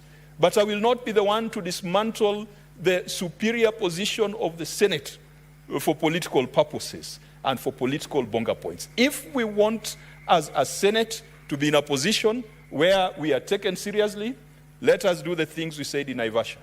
And we mandated the Honorable Senator for Nyamira, Senator Omogeni. He has a constitutional amendment proposal. We said that we are going to prioritize that constitutional amendment proposal. And I hope that he has addressed the issue of Article 108. Because Article 108, I do not think that it was deliberate on the part of the drafters of the Constitution to leave the Senate out when it came to definition of leadership of the houses. Madam Speaker, even if it were ruled that the party that is not in government is a majority, the heavens will not fall. In the United States of America, President Obama rarely had a majority. Madam Speaker, if you recall history, I think it is said he had a majority for about 79 days. When Senator Kennedy died, unfortunately, he lost that majority. He had to go lobby Congress every time he wanted to pass a bill, be it Obamacare, whatever kind of the radical proposals that he had. And Madam Speaker, I would be happy if we're in that situation, because we'll be running away from the tyranny of numbers, and the executive would now be compelled to come to Parliament and to convince Parliament to take a position and a vote on a matter. It is not the end of the world. It is not overturning the government. It is not kicking the government or the executive out of office, but it will enhance oversight and accountability. Madam Speaker, let me conclude by urging the House and the majority leader that let's go back to the spirit of 2014-2015, when him and I joined Parliament. We came in, we found the Senate was united in purpose. We were not united by politics of Wamunyoro or politics of those other divisions that we talk about. We were united in the purpose of defending and strengthening these institutions. And I do hope that those of us who are going to county governments like Professor Gienda will leave this Senate stronger and not leave it weaker. And we cannot be the Senate that says that whatever happens in the National Assembly shall by extension happen to the Senate. We are a bicameral system. We must defend and protect the interest of the Senate. And Madam Speaker, in my community, there's a story about the monkey. At creation, the monkey was not given a tail. And when the monkey went around, he saw other animals had tails. He looked at the cow had a tail. He looked at the cat had a tail. He looked at other animals, they all had tails. So the monkey demanded, Almighty God, please give me a tail. So the story has it that the monkey was given a tail, but was given the longest tail of all of them. We might want to be the majority, but I will sympathize with Senator Madzayo. If we'll be the majority leader, we'll be coming here to explain the Social Health Authority and its efficiencies and inefficiencies. If we'll be the majority leader, we'll be coming here to explain the housing levy. or if he'll be the majority leader, will be coming here to explain the CBC. That is why we say the monkey asked for a tail, but was given a very long tail. Let's be careful what we ask for. Thank you, Madam Speaker. I support the motion. Thank you, Senator Kajwang. Senator Madago, you're next. Let's be mindful of the time so that we can also thank you very much, hear Madam Speaker. I'll be very brief. First is to say that I support the motion and the list that has been put before the House. Honorable Speaker, I support the team and also wish to congratulate the team that was earlier here for guiding the House and making sure the business of the Senate was able to continue. Honorable Speaker, through that SPC, as a Senate Health Committee, Honorable Speaker, our bills were fast-tracked and we were able to pass bills that has enabled the rollout of UHC. Madam Speaker, on today's agenda, I would only wish to ask the new team to prioritize the bills that affect devolution, because that's our core mandate. And Honorable Speaker, also prioritize bills that originate from the Senate. Honorable Speaker, we've seen the attitude of the National Assembly towards the Senate, and I think as a Senate we have no business in prioritizing what they bring to this House if they have no regard for this House, Madam Speaker. Madam Speaker, in the proposed constitutional amendment from the National Assembly, they seek to entrench CDF into the Constitution. Madam Speaker, being the House that at the moment still enjoy the monopoly of budget-making process and determination, Madam Speaker, it would be extremely unfair for us as Senate not to prioritize a constitutional bill so that we can be participants of the budget-making process and ensure also counties get sufficient resources, Madam Speaker. Madam Speaker, I therefore want to encourage the SPC to ensure that bills that originate from this House and bills that touch on devolution are given utmost priority. Madam Speaker, on the subject that has been introduced in this House, although not part of the agenda of this House, Madam Speaker, on the issue of majority and minority, Madam Speaker, I wish to agree with my colleague, Senator Kajwang, that as a Senate, Madam Speaker, we need to seize the moment and realign the sections of the Constitution that seems to have had omissions, Madam Speaker. We all remember the constitution-making process, Madam Speaker, that at the tail end of that process, the process was hijacked by a section of the population. And that is why today, Madam Speaker, without, I know you are an advocate of the High Court and of this Republic. LSK is all over in all the boards and all the places that were necessary to put themselves in the Constitution.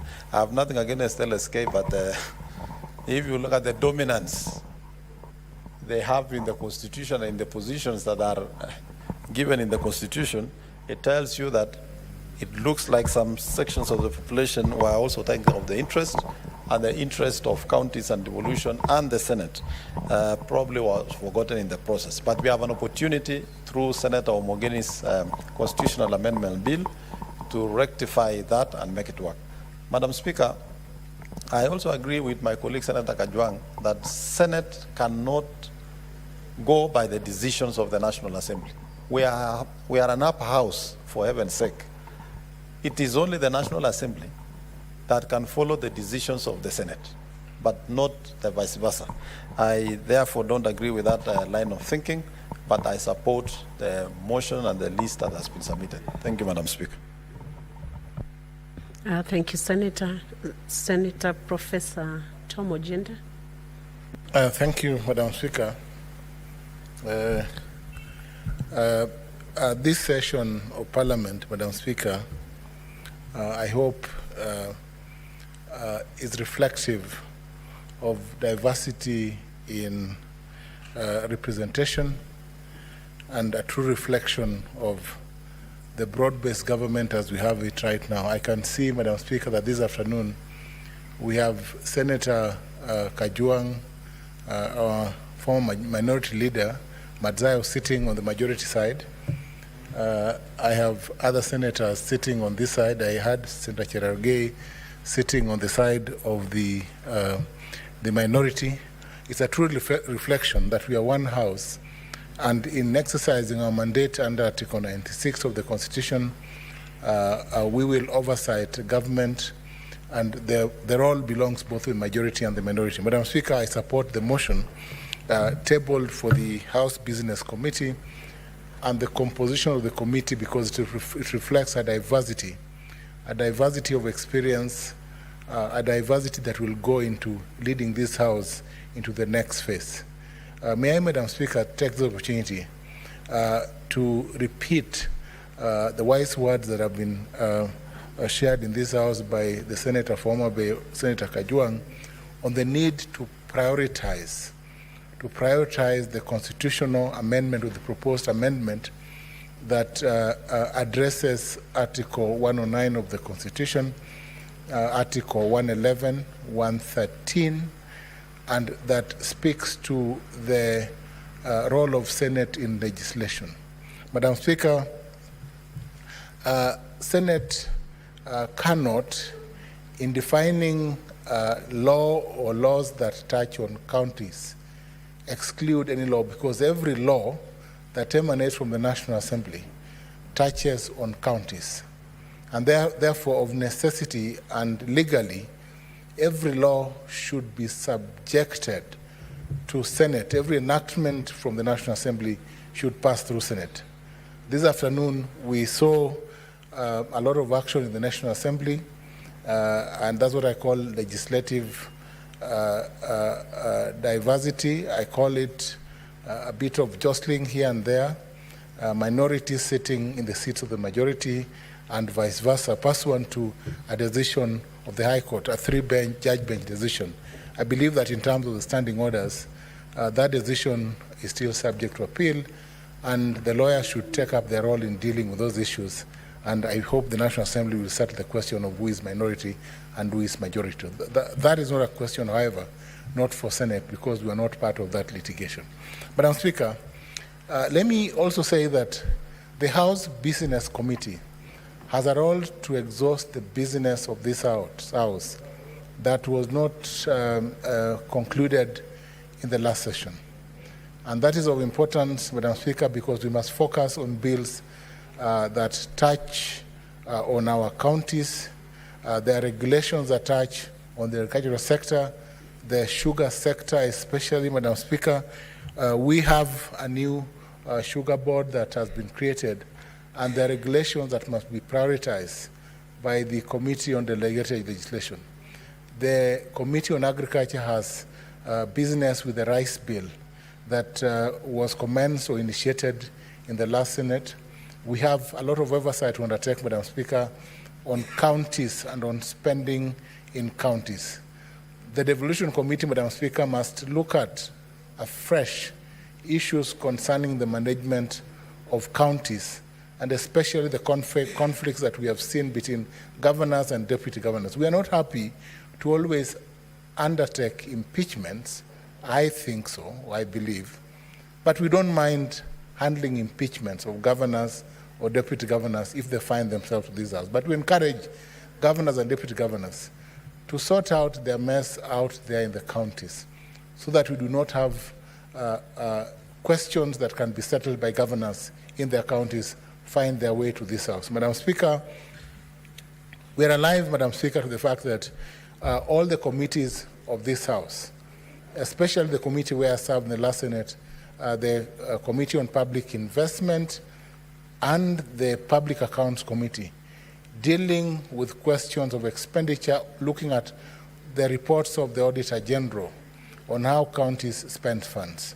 Madam Speaker, in my own county, Kisumu County, we are happy to report that we have received funds, disbursements of over Kenya shillings 12 billion, and we hope that our Governor, Professor Anyang' Nyong'o, and his team will spend these funds towards the projects that are budgeted for, and to ensure, Madam Speaker, that we empower our people and we focus on projects that will enhance the lives of youth, the lives of women, the lives of the ordinary person, border riders, ensure that our markets are working, ensure that our street lighting is well done in all the town, not just Kisumu City, but also other towns like Kombewa, Katito, Miwani, Muhoroni, and to say, Madam Speaker, that a county must embrace development that touches every small person, every person out there. That we also ensure, Madam Speaker, that all sectors, including the agriculture sector, that touch on extension services, that all sectors, Madam Speaker, including health, that our people get what they need in health, so that the rollout of SHA, the Social Health Act, and SHIF work for our people, Madam Speaker.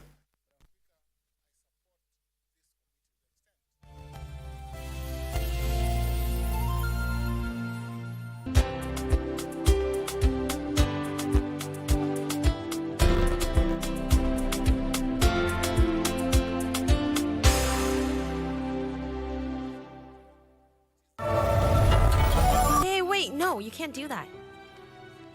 Listen to me. The best way to treat your ex is to never show up again. Please take a look and tell us if you think there are any problems. It's pretty good. You've put a lot of work into it. It was my parents. They got into a big fight and threatened to divorce. Why was that? All right, calm down. What are we gonna do now? Dad? If you need someone to talk to, I'm always here. How dare you do that to me? Sorry, I apologize. From the bliss of new beginnings to the trials of commitment, this is a celebration of resilience, passion, and the power of togetherness. Join us as we unravel real-life stories, because every journey deserves to be cherished, for better, for worse, on KBC Channel 1.